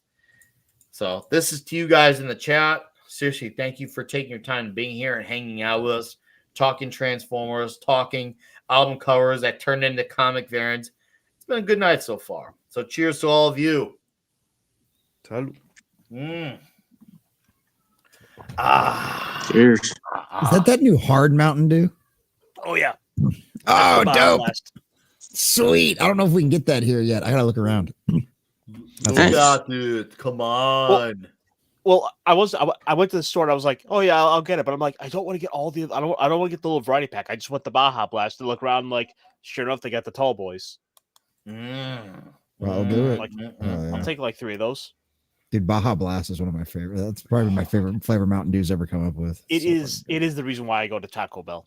Oh yeah. Oh yeah, dude. Ain't nothing better than Baja Blast out of that Taco Bell fountain, man. Hell yeah. Especially when you get guys, just right. Oh yeah. You guys in your Taco Bell. Oh, if you want authentic Mexican. All right, that's fucking heresy. Now, somebody get me my heavy flamer. I'm about to torch Ironcaster. You are an undercover Fed for that. No shit. No. Only Fed boys drink Tall Boys a Mountain Dew hard. One of the guys in my D&D game has just kind of started getting into Warhammer lore, so he's like sending me random stuff about orcs now and then, and I'm like, I'm shooting stuff back about the best character ever, Trazen the Infinite. Oh, fucking Trazen. My fucking Pokeball ass. Hey, thank you for sending me the army. Now let me give you a little something back. I've got his audiobook on my list of audibles to read. Infinite and Divine, right? Isn't that the one? Yep. Yeah, I think I've got that one on my audible list. I was planning on starting it next week. There you go. Audit, come on. What are you doing? I need you to start it. Come on. I got to listen. It's always the way it is. I gotta listen to all these things. And the thing is, I forget the actor's name, but I think it's the guy who did the voice of Hondo in Star Wars Rebels is like narrating it. So you get that very kind of gravelly voice, like, "Hey Jedi, why don't you come with me for 40 million years?" That'll be fucking great. Nick, you got one over on Rumble too. Do I? Okay. Deeple 101 for $5 Rumble Rant says to the Vegas Fund for the nerds for Clobby. I'm listening to the rest of the show, but rereading my comics, starting with Cobra Commander again. Oh, nice. That's a damn great miniseries, by the way. That was really great. I love that series. Also, I've never had Baja Blast. Toxic Hell sucks. Ew. I'm with you there, Deeple. I don't give my kids that stuff. My kids have never had Taco Bell, and I'm happy to say, like, that's probably one of my finest moments as his dad is. My oldest is going to be 12 in November, and I'm happy to say she and her younger sister have never had Taco Bell. They've only had actual Mexican food. It's like the best badge of honor to know that. That's just not going to happen. It's just not. Like it's like why I don't welcome like Domino's or into the house either. It's like no, you either have actual pizza, but you're not going to get this weird stuff. That's no. Just so you know, I love Nick's hard lines. That's you gotta fucking make sure great. you get, like throw that Domino's out. No, if you Food want to get snob. a nice proper Detroit style, it's Jets or nothing. I still need to try Jets, but I'm telling you, man, the place out by me, Pizza Pushers, made by the Detroit style place, made by the guy from Detroit. Oh yeah, he's from Detroit. The guy who runs it out in this area. It's like a half hour from me. It's really good. I know Dark Viewer who listens to our channel. Apparently, he lives in Illinois. He said he's been there and he agrees with me that it's fantastic. So I was just like, okay, sweet. I can now vouch that someone in our YouTube chats has had it like me and says, "Hey, Nick is right. It's damn good." To back you up. Yeah, it's nice, when you have that reassurance. It's like, oh, hey, look, he agrees with me. Yeah, he agrees with me. No, Deeple, seriously, Cobra Commander is freaking awesome. That's a great miniseries. That's a great build-up that leads into the current G.I. Joe ongoing, which issue 4 hits next week, which I'm excited because next week I only have 3 comics, but it's the ultimate testosterone package. I get G.I. Joe, Conan the Barbarian, and Flash Gordon. Alpha on top of Alpha on top of Alpha. I seriously think freaking Carl Weathers is going to come back from the dead and his brain's going to explode from all the testosterone that's going to be read. And it's going to be great. He'll probably come back from the dead being Action Jackson when it's all said and done. I got you beat for next week. I got 4 books. You got 4 books? Okay. What do you got? So we got G.I. Joe number 4, of course. Conan number 18. Of course. As you should. Of course. Space Ghost number 8, number 10. Of course it should. Good Space Ghost, yeah. And next week, Dynamite is double dipping me. Ooh. And they're dropping the Herculoids. If I see that, I'm gonna give it a look. If I see the Herculoids, I'll give it a look. If I see it, I'll definitely give it. I'll pick it up. And anybody knows if there's any news of Birdman joining this anytime soon? Do you know, Caster? I don't. No clue. Though if we're going through all the Hanna-Barbera franchises like this, it's only a matter of time till we get a proper Birdman comic. Because I want to get into it with like Avenger and having the adventures of him going off and fighting all his rogues gallery. And here, let me pull up a cover for you for this. Yeah, go ahead, get it up. Yeah, okay, so you got the Space Ghost guy doing the covers. The guy who's doing the Space Ghost covers is doing the Hercules. It's killer though, really killer. So I don't mind. I love all the detail he's putting into the characters. Like Gloop and Gleep look so alien. I kind of love it, even though it's not like they're not exactly like I remember. But I mean, dude, look at him. You got the characters all over, and because like it's got this whole story of like the adults are from Earth. So they wouldn't say Earth, an advanced alien world. It just looks like Earth. Well, it was always kind of implied Earth. But the fact is they're not born and raised on this planet. They actually know how to use the technology. And they just have like all the big monsters around to be their allies and help protect them. I always thought it was more of a brains versus bronze kind of deal. Ooh, I like that cover too. It's a good cover. That's a very nice cover. And really knows how to emphasize all the good parts. Of course he went there. Don't ever change, Fenrir. Never ever. Good Never will. Oh, that's dope. Oh yeah, that's nice. Yeah, that is nice. I like that one. It's cool. I like that. Bjorn Oh, what? There's a Speed Racer coming? The same company who's releasing Flash Gordon is doing Speed Racer. Okay. Sweet. I know Mad Cave is supposed to be releasing the Phantom later this year too. So let's see how if they don't show Speed's sociopathic tendencies, then it won't be worth it, man. You know, it really those who know what I'm talking about. You know, it really feels like we're getting this little great renaissance with like some of these like secondary or tertiary tier companies. Like Mad Cave is really pumping out the good stuff. Dynamite is going great with all these little Hanna-Barbera books. Image is kind of rocking and rolling with their Energon universe. Like, I tell you, like, there's like almost no reason for me to look at a Marvel or DC book. Hey, rightfully so, man. Rightfully so. That is for sure. Oh, that's nice too. I like that one. Who did that cover? Dude, that's sick. That's Felipe something. Felipe Musafara. I can't. That's good though. That's a killer cover. I like it. Looks painted. Actually, it doesn't. Yeah, I like that one. I like that one. That's killer. Obviously, he likes Alex Ross. That's for sure. Mm-hmm. He really likes Alex, which is fine. Hey, if that's someone who you're going to imitate, go for it. I will not mind if that's who you're trying to rip off for your style, man. You got no complaints from me here. Oh, Mike Mignola here. Nice.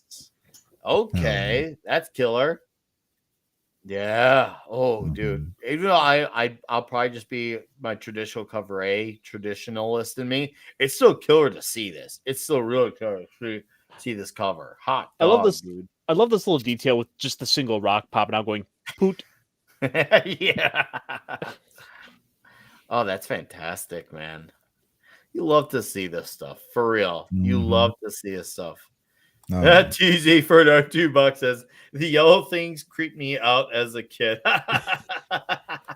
We got to talk about my boys Gloop and Gleep like that. That's funny though. I don't remember the name of any other character in this show except Gloop and Gleep. Gloop. Well, let's be honest, they've gone farther than most. And yeah, after that, they just do the Dynamite thing of like reprint the same cover like 5 times over with enough variances. Makes sense. Okay. So I'm counting here, counting the money. When it comes to Big Two, I'm picking up back issue trades on all my news. Yeah, that's the thing. You can look outside of Marvel DC. You're fine. You really are doing fine. Though I do, as I did say, I was going to check out issue 2 of Aquaman to see if Jeremy Adams is still picking up the pace, and he is. I'll say it, man. I did buy Aquaman number 2. I really enjoyed it. John Timms' art is great in it. The story's really intriguing. Arthur Curry's awesome. And it is an actual Aquaman comic featuring Aquaman, starring Aquaman, not Aquaman family, where everyone gets to be a hero. No, this is an Aquaman comic. Yeah, we need to go back to one dude being a badass.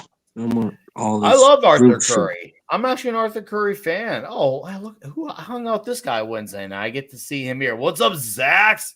Zax. I'm going through a bunch of Barstool videos, and I'm saying which ones Dave Portnoy is highlighting as the best of the best in Vegas. And should I come to Vegas? Should I show up? We'll pick from one of those ones, but I'm gonna see which one looks to be the best of the best. Well, that'll be our sweet spot because we gotta hang out and we gotta get pizza in Vegas. We gotta do it, Zach. And he's gonna be on Toxic Tuesday next week. Bill and Ted's Excellent Adventure. It's gonna be great. It's a great time hanging out with him Wednesday night. Really good dude. Really great channel. And man, we had a good time. That was a really damn good show. I was like, what? Captain Caveman.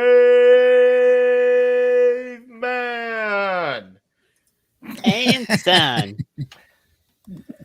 Oh man, if there's a Scooby-Doo I like some of the cartoony Scooby-Doo series from about a decade ago. When they were doing their own like continuity, I was actually good with some of those because I like the cartoon. Oh, will there be a My Tor comic anytime soon? They need Dynamite. They really do. I would say Mightor is probably low on the list of characters that would get a comic. but I would say probably the Dino Mutt and Blue Falcon should be a lot higher on that list. All right. Deeple's asking, want to know how noob I am regarding comics. I own a BCW short box, got bags, but I didn't get boards. You buy boards separately. That's pretty much it. You just buy them, and that's it, man. You put them in the bags, and that's it. Yeah, that's it. Trust me. And I'm retarded. I'm a moron. I don't have common sense. Nick, no. You're not. My brain is probably made of pizza. And when I was in high school, I used to drink so much Mountain Dew. You know how they say like your body's made of water? My body's made of Mountain Dew. So I was Charlie Sheen by winning. I was full on Sheen machine 2-liter Tuesday on Tuesday with Mountain Dew. And yes, that means I drank 2 liters of Mountain Dew on Tuesday. So the abuse I put my body through for several decades. I really did survive. You're still alive. The amount of things I survived before I became a dad is more than what the average human being could survive. Like, I remember the one night when I was in a band, I was hanging out with this one guy from another band that we were friends with, and he was this guy who was like the best drinker. I was like, oh, this is my kind of guy. I'm like, hey Travis, I see you got that handle of a Jim Beam. Can I pour my Jägermeister in there? And then I pour my Jaeger. And him and I were just drinking Jägermeister mixed with Jim Beam. Jägermeister. Okay. How many different types of booze everybody here drink?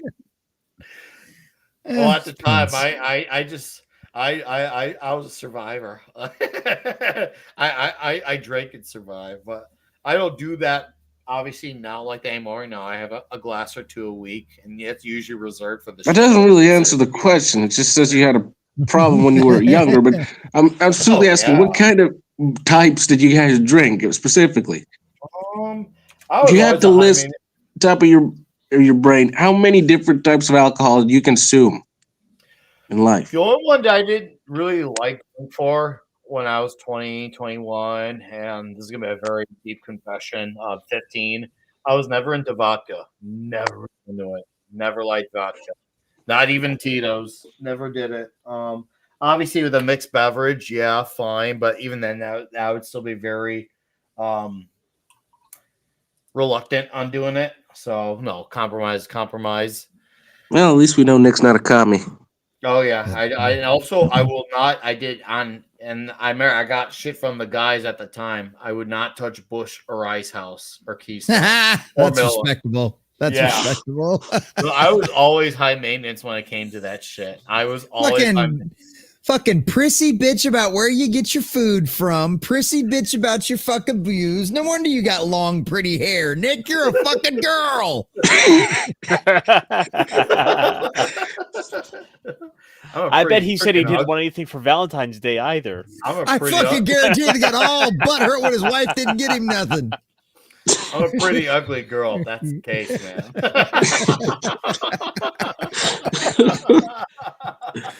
I don't know. Would he shave that beard and mustache off, put a little rouge on you? Who knows? No, dude. I remember there's nights where I remember like there's one night like I took a remember Axe body spray. You know how it was really flammable. Oh, yeah. We went in the front yard. Oh, that was the best part. We went in the front yard and we found a cardboard cutout of Johnny Depp, and it was nothing against Johnny Depp. It was just the thing that was available. We sprayed it with Axe body spray and then used a lighter, and then it just lit the thing on fire in the front yard. People couldn't believe what they were saying. That was just a Wednesday afternoon. Thank God you didn't find a giant letter T. Yeah, I have not been living. I remember I woke up the next morning though, and I had my arms wrapped around the toilet, and up above me was a Michael Jordan cardboard cutout. Everybody watching, I recommend you do go buy a giant letter T and set it on fire in your neighborhood. No. On the neighbor you just don't like, because it says it is time to go away. Good way to tell your neighbors to get out when they're horrible. I got answers for specifically the black ones. I got answers for Deeple on Rumble. I thought bags and boards were packed. God, I am going to hell. Hang on. Well, I'll see you there. But Debo asked, I thought bags of words. No, they are separate things. You do gotta buy them separately. Fortunately, that's just the name of the game for them. So it is what it is. I've been involved with this stuff for 2 decades, so to me, it's just second nature. I'm fortunate in that my comic shop goes ahead and bags all of the comics, the new issues, right, and puts them on the shelf like that for me. So I fortunately don't have to buy the bags, but I still do have to buy my boards. So it's just how it is sometimes. You can't know, but I don't know. mean, ultimately, I would say ultimately it's down to what do you want to keep, because at the end of the day, let's remember these were originally a disposable form of entertainment. So yeah, it's true. Floppies. I would say just because you buy a book doesn't mean you feel like you just because you buy the book doesn't mean you should feel obligated to hold on to it forever, right? Like I would say if it's even the stuff you can't see yourself really willing to hold on to, pass that on to someone else you love. Or someone who you think might want to check out some comics but doesn't know where to start, doesn't want to go spend the money. Or really, if it's just a bad book, don't keep it. Don't punish yourself by carrying that weight around for the rest of your time. Yeah, just make of it what you will. At the end of the day, these things are meant to be read and just get immersed in, and just say, you know what, this is a damn cool story. I'm gonna read that shite again. And there are nights too. Like even when I was 21, there was times where I'd get blasted at 7 a.m. and I'd pick up a comic. Yeah, that did happen too. Oh, there's times. There's times I usually get when the comic shop I was hanging out at closed. Yeah, or hey, are the doors closed? Is the shop closed? Can I start drinking? Yeah. Do you use BCW or Ultra Pro? BCW. By the way, heads up. Apparently, the mute isn't working today. Yes. Hold on. Let me do it. Yes. Holy shit! The mute button's not working at all. Oh yeah, every word. The system's busted as shit. We know. Oh, trust me, we know. Fuck, it is working. Yeah. Jesus, that's funny as shit. A caster found a way. Caster muted his own mic manually.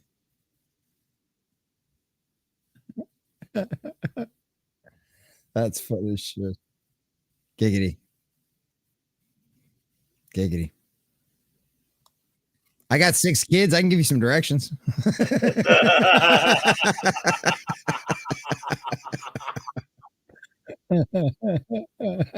Yes, she does. What are you talking about? Those boobs. Although I agree she does, but it has to be one of those, look, I don't need to say it. Everybody here knows what she needs to be on. Oh, yeah. Oh. You? Black cat.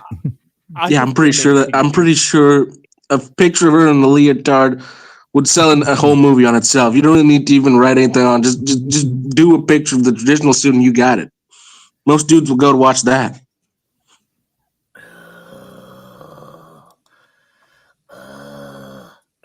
Did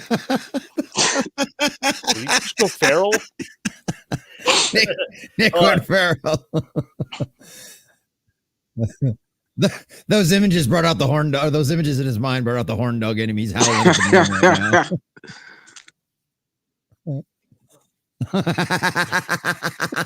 Do not come. I said that with a muted mic, and y'all heard it. Of course. It doesn't work. Awful. Oh, damn. Oh, this is great. So sorry, try that again. Okay. So with it being Valentine's Day, who is your guys' favorite comic book couple, like relationship? Ooh, let me think on this one. I'm here as the show just started. Core member of the show. As the show just started. Nah, not exactly. Not exactly. The show has My absolutely lost favorite. its sanity, but to be fair, I don't think it ever had sanity. So, No. you know, hey, it is what it is. I mean, we let Finro hang out, so I mean, shit. Hey, screw you.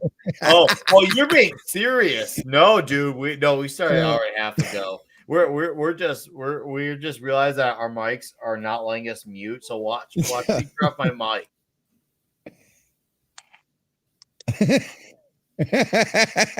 See? That was directed towards you, Finro. So, chat, you guys like slurs? Yes. Don't give. Hey, Wolfie Chad, any what do you ideas, call okay? a cigarette in the United Kingdom? Hey, you know that South Park episode when they say on the Wheel of Fortune, people who annoy you. Yes. The Fenrir. nag. GGER. I will not forget how enthusiastic Randy Marsh was when he. It's like, well, I guess. Ah, shit. He thought he'd get money. You need to understand that. Okay. Oh, God, the cameraman, the way he looked, just, oh, God, pure genius, man. To answer Caster's question proper. Oh, Daredevil doesn't get saved from this because either all his girlfriends either die or are assassins or they're crazy, so he doesn't get a say. Or they're just bitches. Or they're just bitches. Yeah, no, hey, that's true too. We'll sell his identity out for a quick hit. Yeah, and they have. And some of them were blind and they get killed by Bullseye, or they get him to sell out. I bet they didn't see that coming. Like Kirsten McDuffie. So yeah, I'd say Daredevil. Sorry, buddy, but this don't go your way, my guy. This don't go your way. I would say Spider-Man and Mary Jane. I try to pretend that One More Day, Brand New Day is not a thing. And now I'm going to say Lois and Clark. Love them together. Oh, Nightwing and Starfire. Ooh, Yes. That's those are the top. Screw three. Barbara Gordon. There She's a hussy. There you go with my 3. See, you got 3 from me. And by the way, TZ said for $2. Thank you, buddy. No farting on my Dirty little guys. hussy. Do not put your asshole against the mic and rip into it. That's fair. That's fair. So, what are your picks? So the thing with Mary Jane and Peter, right, is Marvel has made every effort to just destroy that relationship to the point that it's, as much as I love it, it's gone. Like, we're probably never going to get that era back. Even when it is. Paul will forever be hated. And I mean, remember, this character is so bad that he made the whole world cheer when his children were dying. His fake kids. Let Caster finish his point. When we do get that couple back, it's always in a little mini series like Renew Your Vow, or Ultimate Spider-Man. Yeah, Ultimate Spider-Man. Or they'll tease us and try to say they're gonna bring back Gwen, and it's like, what the fuck are you doing? Literally, no one wants this. But anyway, I digress. Not on that. It's not gonna be Peter and Mary Jane. As great as that couple is, that's long past. I would say probably the one right now that might be the best example to point to is probably going to be Reed and Sue from the Fantastic Four. Because I mean, you look at a lot of the marketing we're seeing. This is like the one couple Marvel has not completely fucked up and tried to destroy. And that's saying something considering Namor is there like hanging out by the pool in his little Speedos. Always like, Sue, you should come to Namor. Their version of Namor is the kind of guy Sue would probably just call the cops on. No, I know. Ice. You got to call Ice on him. Oh yes.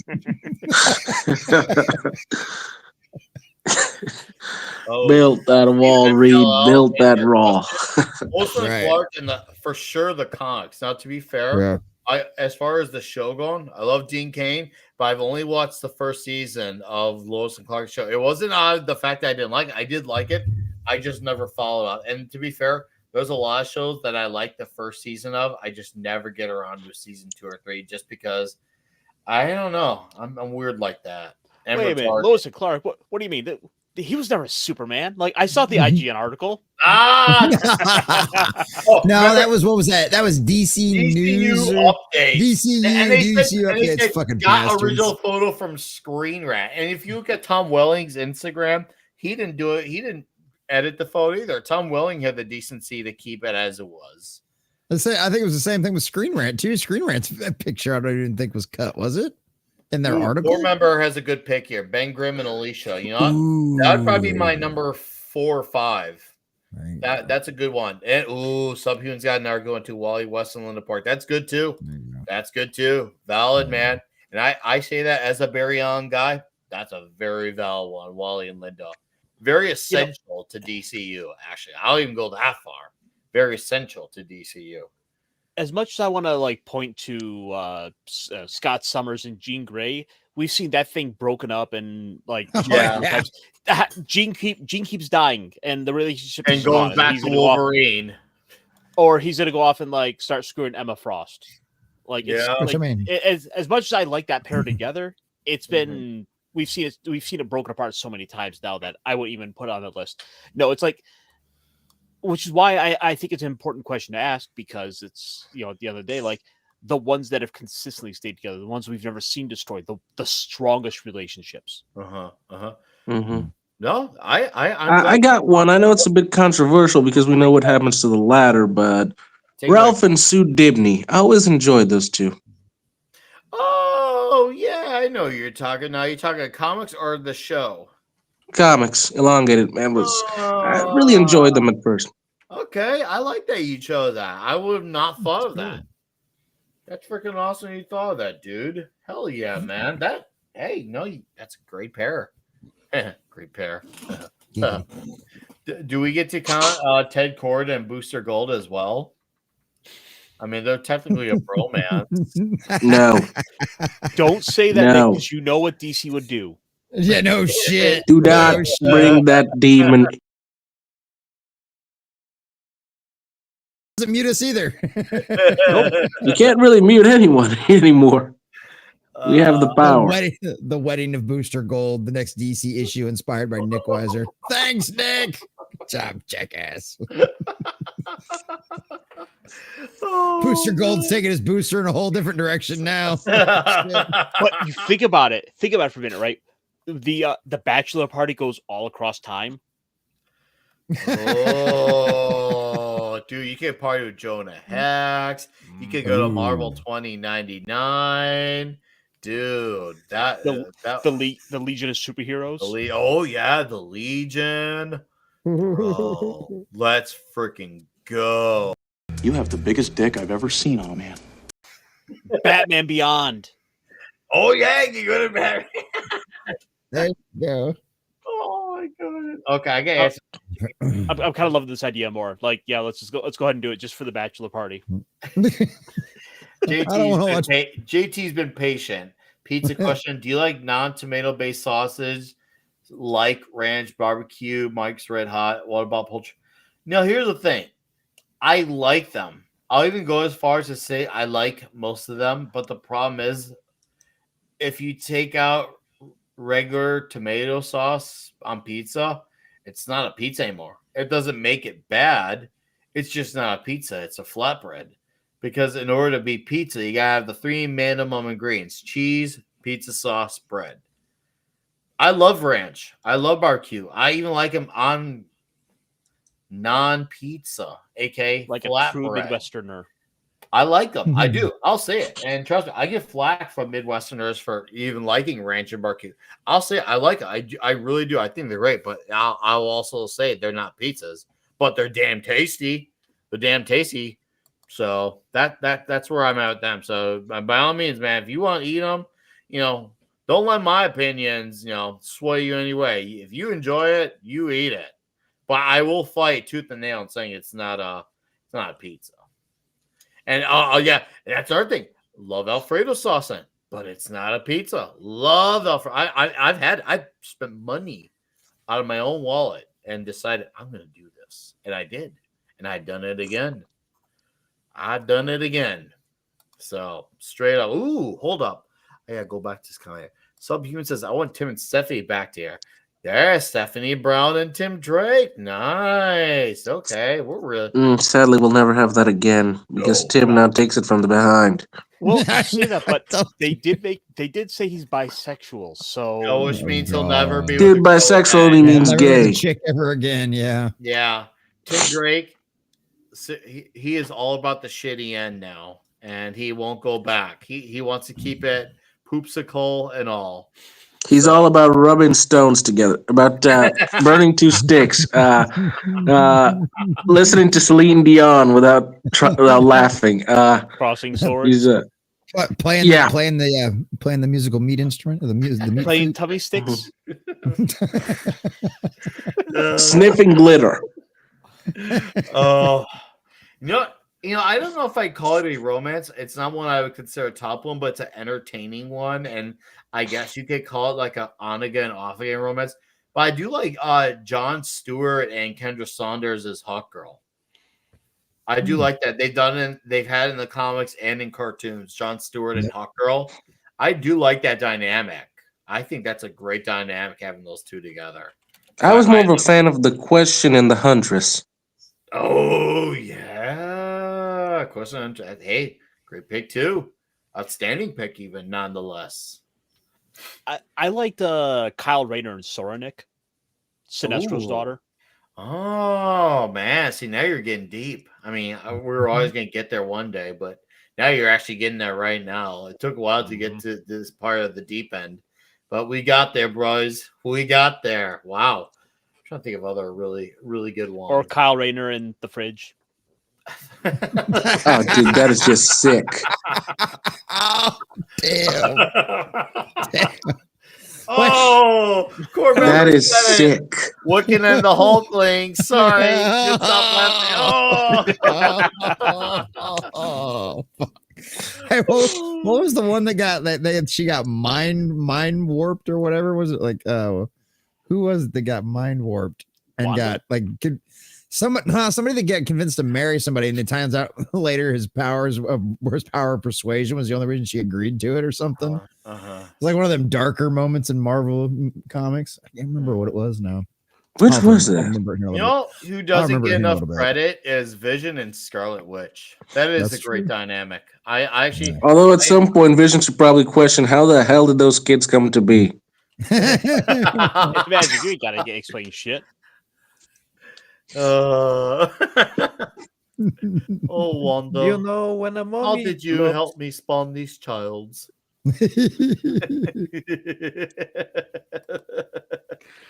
I'm just saying, Wonder Man shows up a lot in their house. Just saying. He's based on him, yeah. So if we're talking, and if he's based on Wonder Man and he's anatomically correct, then Ooh, not comics, but that's a good pairing nonetheless. There you go. Although they did do it. They did do a comic book series. Yep. Yeah. Oh, and it was good a few years ago from Boom. They were good. The Drake and shit. Yeah, I've got that. Oh yeah, that was good. So That good. was good. I just gotta finish it. I think they ended up making another part to that. Well, there was Drake Power is in Rangers, there. and then there was Mighty Morphin. It was both by the same writer. Yeah. He was releasing the books simultaneously. It was Oh, like okay. every other. and then week, I think they went and basically. did a relaunch. I got one. Casey Jones and April O'Neil. Oh man, Oh, that's good. That's a good one. That's good. fantastic, good one, Fenner. That's one of the best ones, actually. I don't know how I sidestepped that one, but great one. Pablo, you've been quiet on this. Have you been in deep thought thinking? Yeah. Because I got high. Because I got Basically, but high. also, I have some pain medication that is working great. Oh, that was You ain't even lying. his new pairing is pain and painkillers. You would make Redman proud. But the issue is that the couples that I love end in tragedy. For example, Peter Parker and Gwen Stacy. You can say whatever about the quality of the relationship with Black Cat, but Gwen Stacy, for me, was kind of better. She dies. Yeah, that was a really good build. She's coming back, you know. They're gonna literally bring her back. I know, I saw that. Oh God, don't remind me. Oh God damn it! I wonder who she's gonna have been banging this time. Oh God! I already did Norman and Harry, so they tried to do something with Silk that I found interesting. The issue is that at that point, Peter Parker was kind of just a woos. honestly, I actually didn't have much problems with Peter banging Silk. I honestly think that could have worked. Yeah, You talk about their like pheromone, their like exactly. weird pheromone attraction. Black Panther and Storm. That's a good pick too. I actually agree on that's that. A power couple. Nah, dude. For me, it was always Wolverine and Storm. Hank Pym and Wanda. No, Hank Pym and why is it Tigra? Janet Van Dyne. Oh, that's a really terrible one though. I mean, okay. I've read the comic of the whole slap. For Christ's sakes, this has gone too goddamn long. Yeah, but there's a lot of subtext people leave out. No, like we're going back to the 70s or 80s when Hank starts beating Wanda. True, that's true. You're right. That's wait. Hank beat up Wanda? Yeah. I think it was like Avengers 116. Wait, we're talking Wanda and Scarlet Witch. No. We're talking Janet Van Dyne. I'm sorry. Then why do you call her Wanda, man? Learn the name. I get what he is trying to say. I'm just saying, slapping Wanda, so it's kind of dirty. No, I'm sorry. It was Janet Van Dyne, not Wanda. It was just we were talking about the Scarlet Witch, and to be fair, Janet's been kind of out of the comics for a long time, so it was kind of easy for me to kind of forget the name. Yeah, it's all good, man. It's all good. Well, I gotta see, Rusher. Sure, no, I'd say that's like normal one. It's a right wholesome one, but it's nothing that really is something that becomes like a focal point often in comics. It's good when you see it, but it's nothing that becomes something that you get super duper invested in. It's fun when you see it, but nothing that is the thing that keeps people coming back. And maybe for all I know, there's someone out there who feels that way, and if so, great.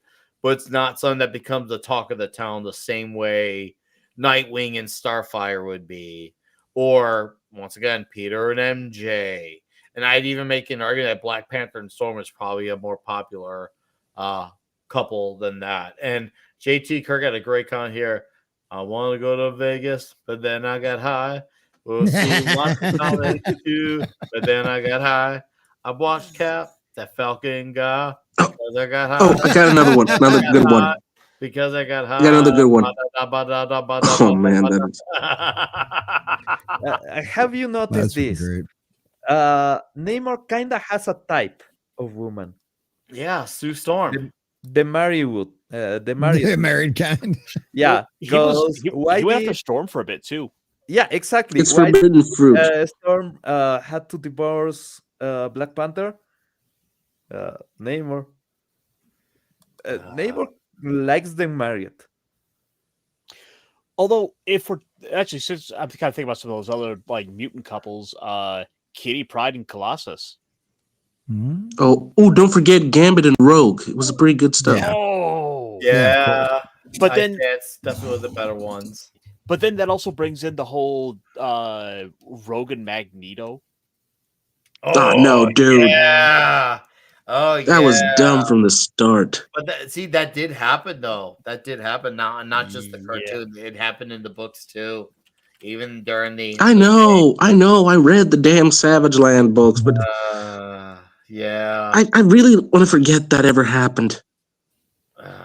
And also, you look at what they're going to be putting back out, and it is going to be a Rogue comic. Or is this the original, or is this the? Isn't this that Chris? Who's writing this, by the way? Do we know? Tim Seeley. Oh, okay. He's solid. Okay. But let's see. 5-issue limited series will take fans back to the Claremont and Lee's legendary Uncanny X-Men 269 and 274, where Rogue embarked on a wild journey in the Savage Lands. Okay, so we're basically going back to that point in time with this.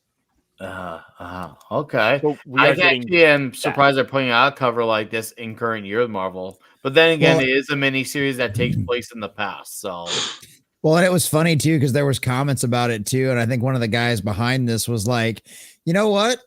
There's different types of art for different types of comics, and like it was basically like one of those like, I'm not going to give in to your bullshit about, oh my god, she's toxic on the cover.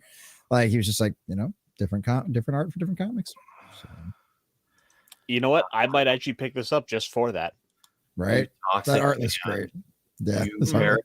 No, it's not bad art. I'll say it myself, but I'm just surprised. That was the before times. That was have a couple times.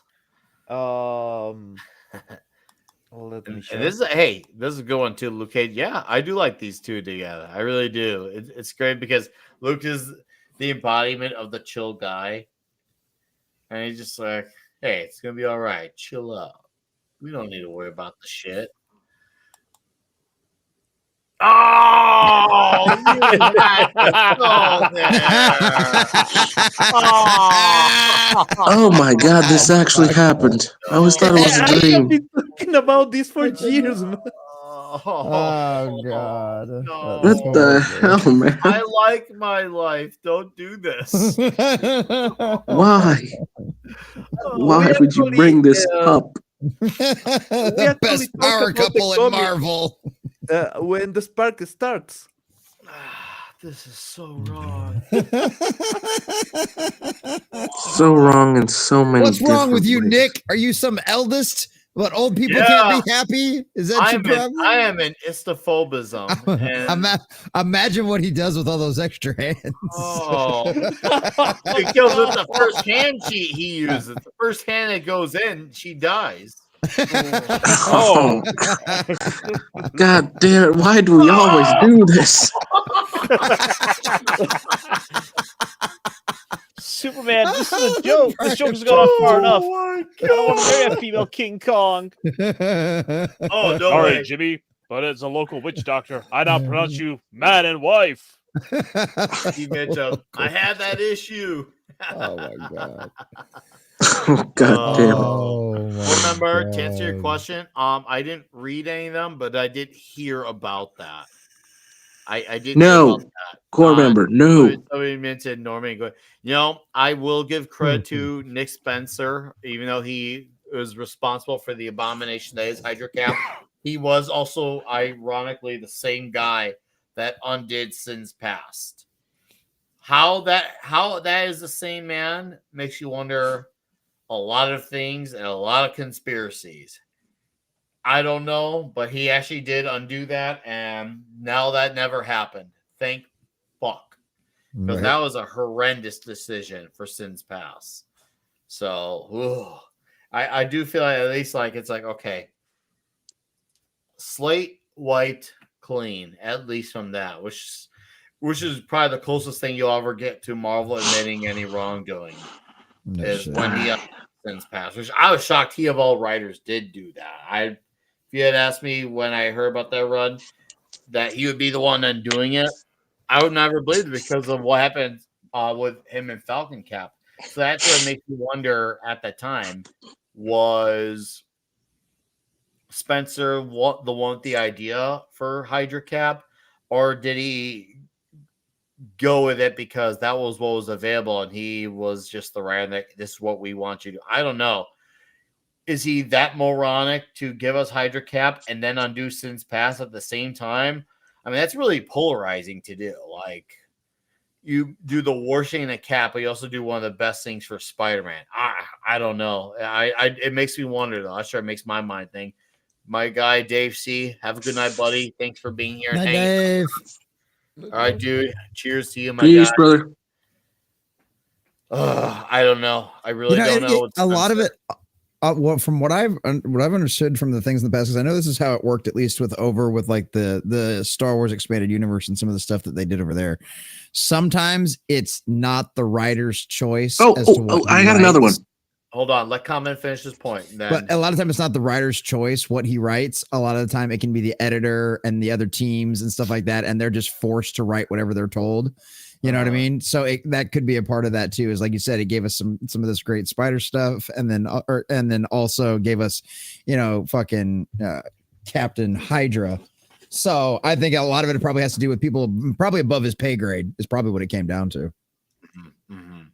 Yeah, and I did hear about this. I'm hearing that apparently he did want to retcon one more day because what if I remember in his very first issue, he brought Peter and MJ together, like being in a relationship again, and then on top of that, he then undid Sins Past. So it was like he was kind of like on his way to doing the 3-step program. Bring Peter and MJ together. Undo Sins Past. Step 3, undo one more day. Oh, hold up. I'm kicked off the book. So, and he's not been seen at Marvel since then. So clearly that relationship ended well. It makes you wonder. That's for sure. It makes you wonder. So, oh, man. I'll tell you what, guys. You guys got anything else? Because I probably got about like 15 minutes, and then we got to. Here's one that deserves to be remembered because Disney fucked the guy over. Luke Skywalker and Mara Jade. Good stuff. Yeah. Yeah. In Legends, Luke actually got laid a lot. In Disney, he's a virgin forever. Lived a virgin, died a virgin. I know Mark Hamill wants to pretend that he's gay because he's not allowed to say that he's straight in his mind because he needs to say the thing that gets the marching orders, please. Gay but dude, what? Gay for pay. Yep, that's right. So he ain't gonna say it, but whatever, man. We'll say it. He was straight, and sorry you want to play revisionist history to appeal to your masters, man. Mm-hmm. That's some pussy ass bullshit. I'll just say that. From what I've heard, there's a couple. It's pathetic. Oh, yeah, there is. That would be Nick Lowe. Nick Lowe has out and out said it himself, and he was not. I know he was not happy that he put Peter and MJ back together. I know he was not happy. He does not want Peter and MJ staying together. So basically, when he brought in a new writer, he had the current writer at the time immediately split them up again, like first issue type of deal. That's how petty Nick Lowe is. It's gotten so bad that people are calling him out even at conventions at panels about his BS.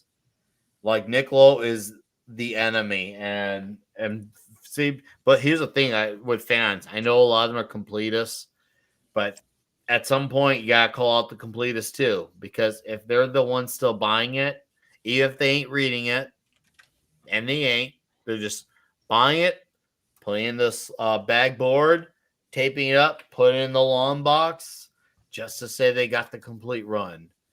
You gotta stop, man. They need to not sell a damn copy of this shit.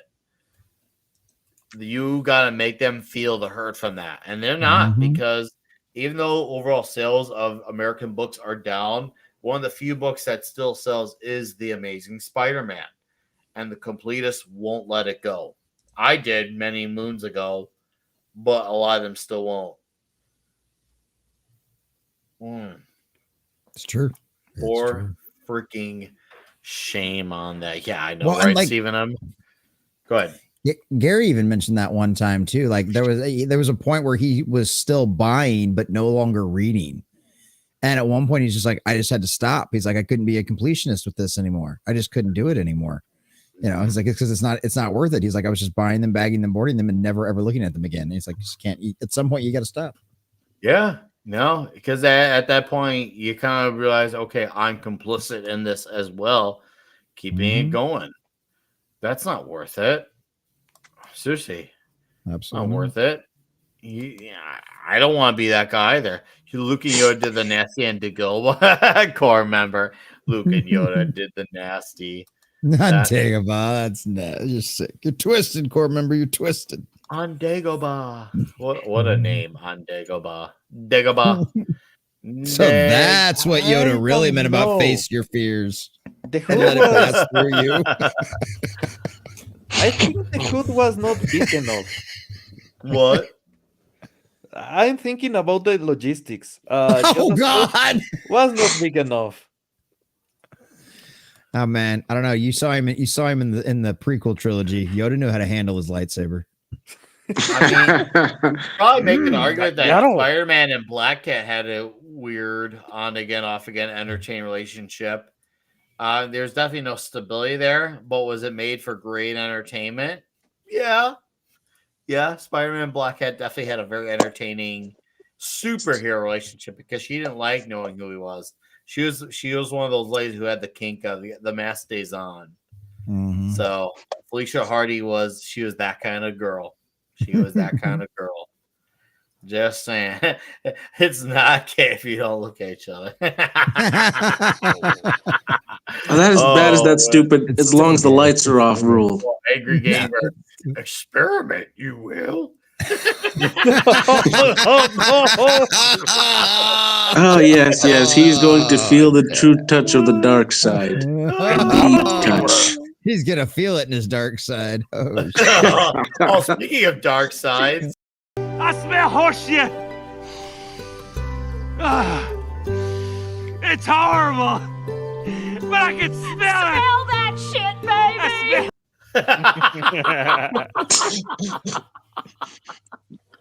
It's so freaking screwed, man. It's so freaking screwed. oh fuck. God, this is just so great. Oh damn. You slept well? A little restless, but I got off eventually. In the ass?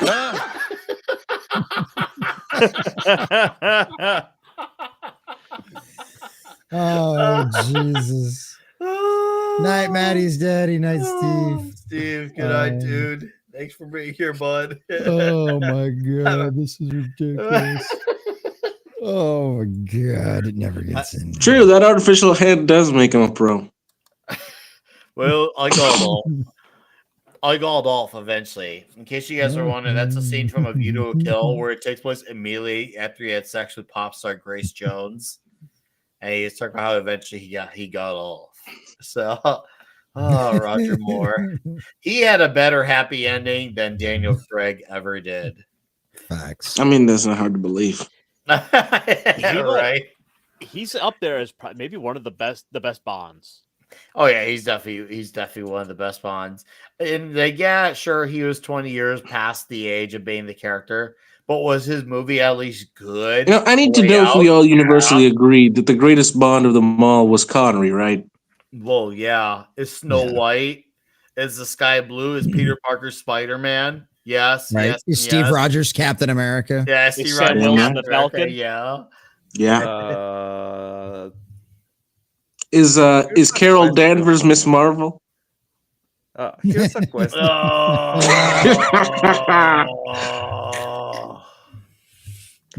you guys going to see that movie? No. No. I don't get paid enough to go see garbage like that on opening weekend. No. I'll just wait till Monday and wait for the box office numbers to come in to laugh at it. By the way, that thing is universally hated. The critics fucking can't stand that movie. Like it's 51% on Rotten Tomatoes or some shit. Like the audiences don't like it. I'm not gonna go watch either. It's gonna be. I literally saw how he defeats the Red Hulk, and holy shit! I saw a spoiler video online on YouTube. They're all over the place from China. Yeah, he literally talks him down.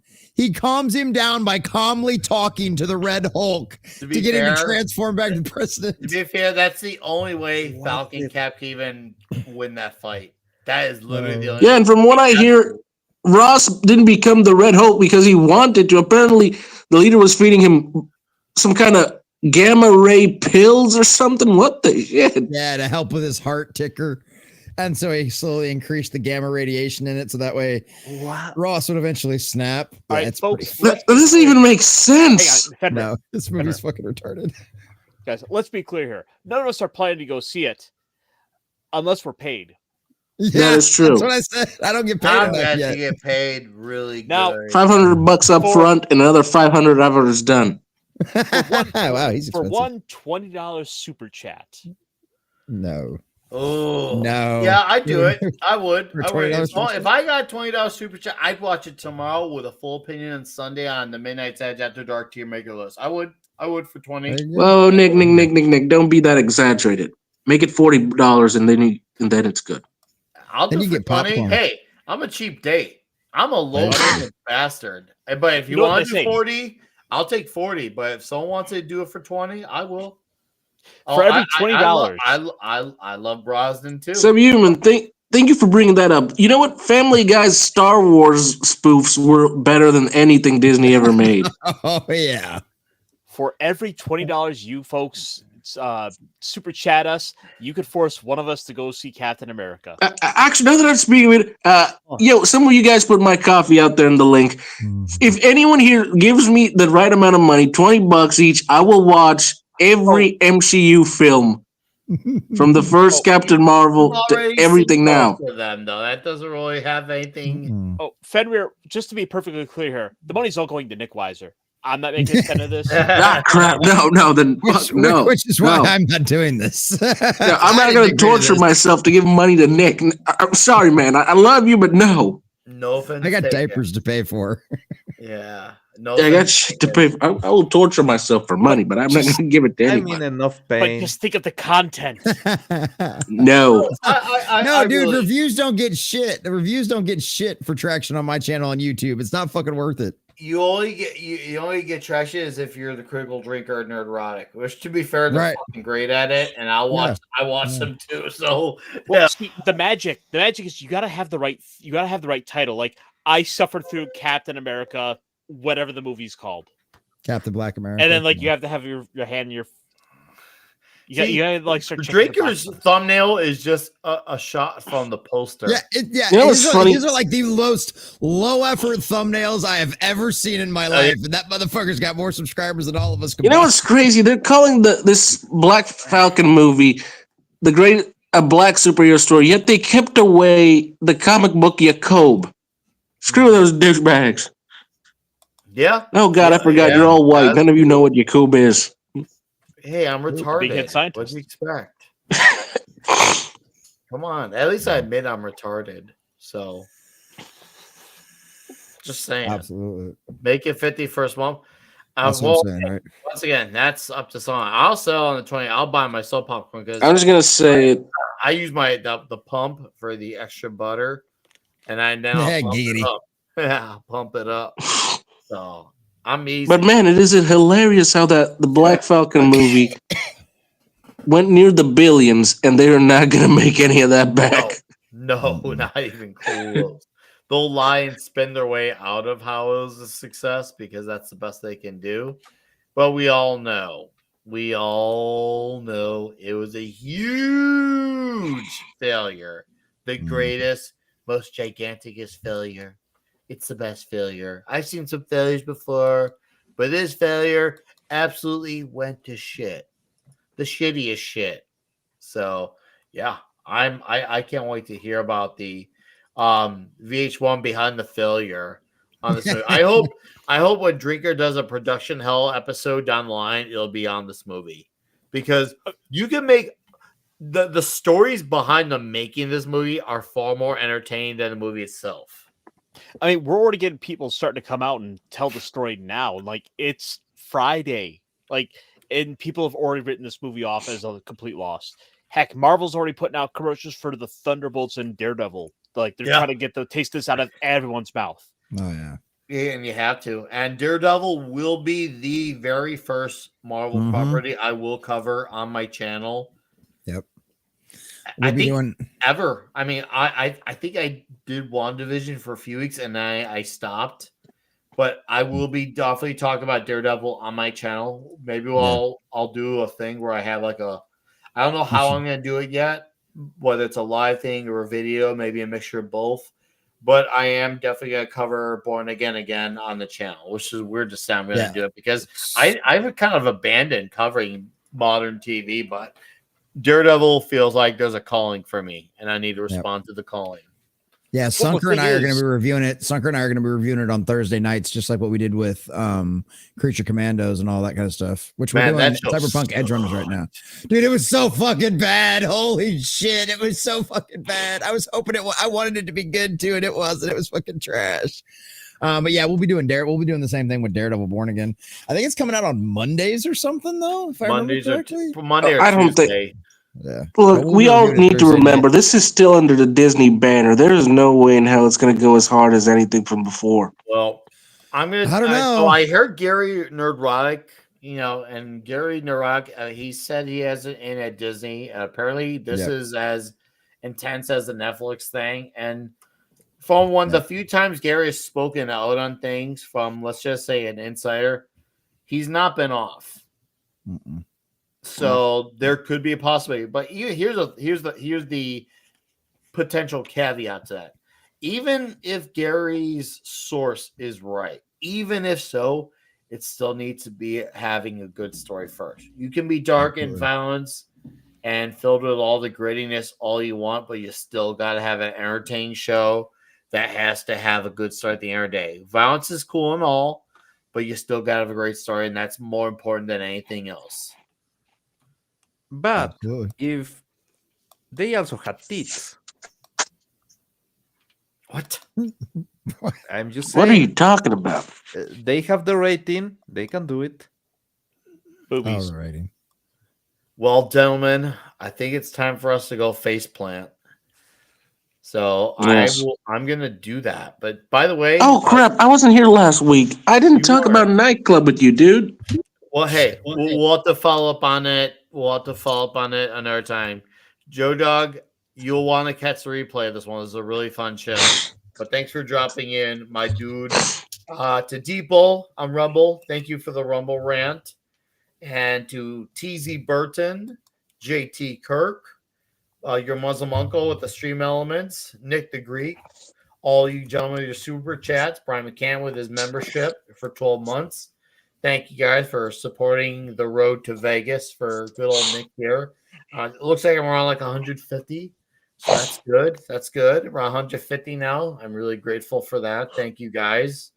So again, around an extra 25 tonight. Thank you. Thank you. Next week, we'll be here, obviously. I posted a video a few days ago. Watch it if you haven't. I'll have another video recorded by the weekend. Midnight's Edge After Dark. We'll have the Tier Maker list show Sunday night. We'll be ranking the MCU movies. And, of course, Toxic Tuesday, Bill and Ted's Excellent Adventure with Zach as our guest. And whatever else I decide to come up with on my channel. We'll find out. I'll figure it out, too, with you guys. But those are the plugs that I'm plugging tonight. Only these gentlemen plug their plugs on the way out. We'll start off with the Common Nerd, which, by the way, dude, thank you for being here and hanging out with us. It's been diabolical. What's coming out your way? Always a pleasure. Had a bunch of videos. I dropped a whole buttload of videos this week.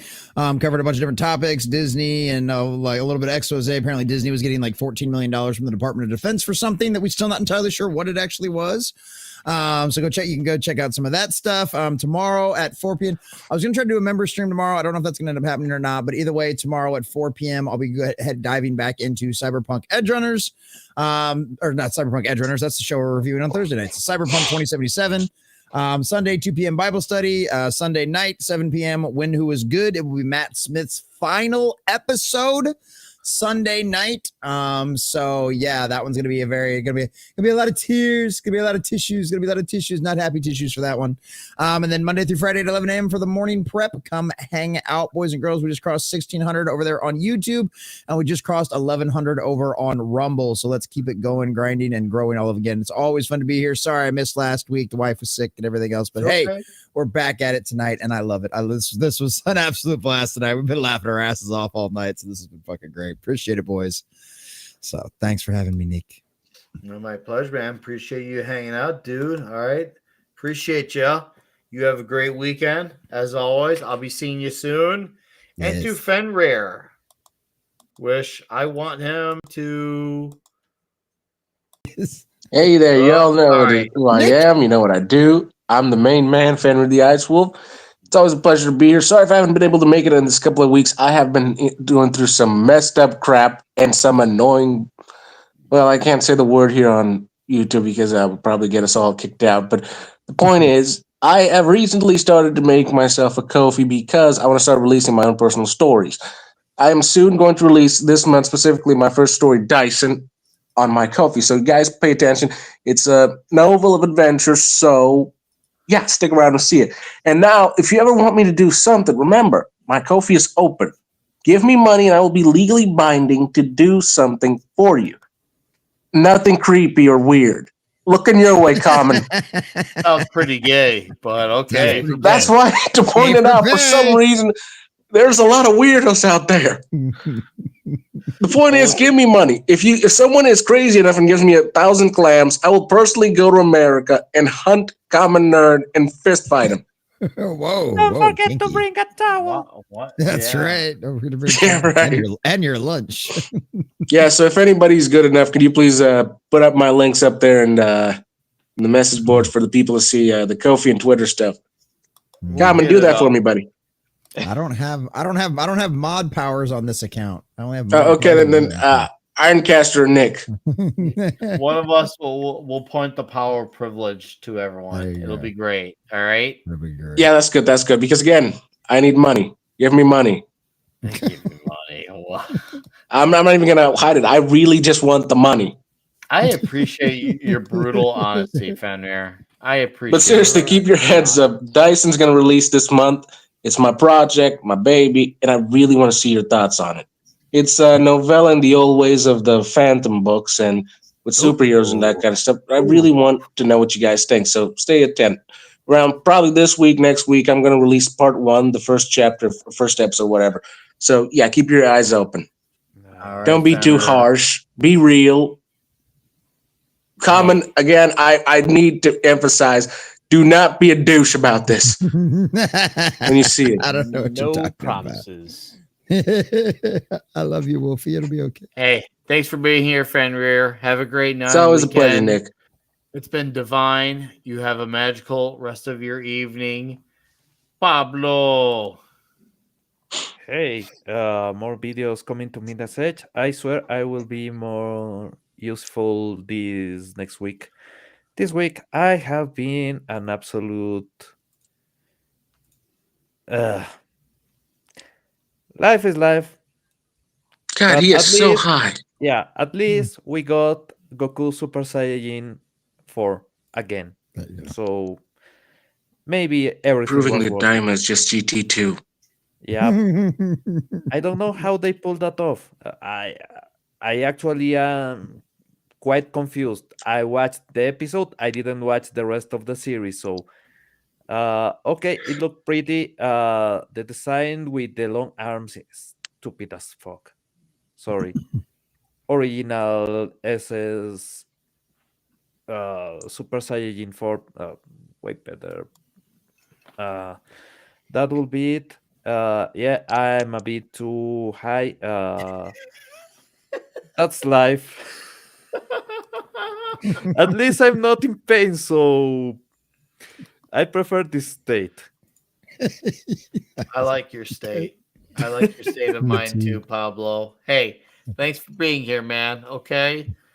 You have take care, brother. You have a high-filled weekend. I will see you soon. And last but not least, to the Ironcaster, who's gonna plug the last plug on the way out.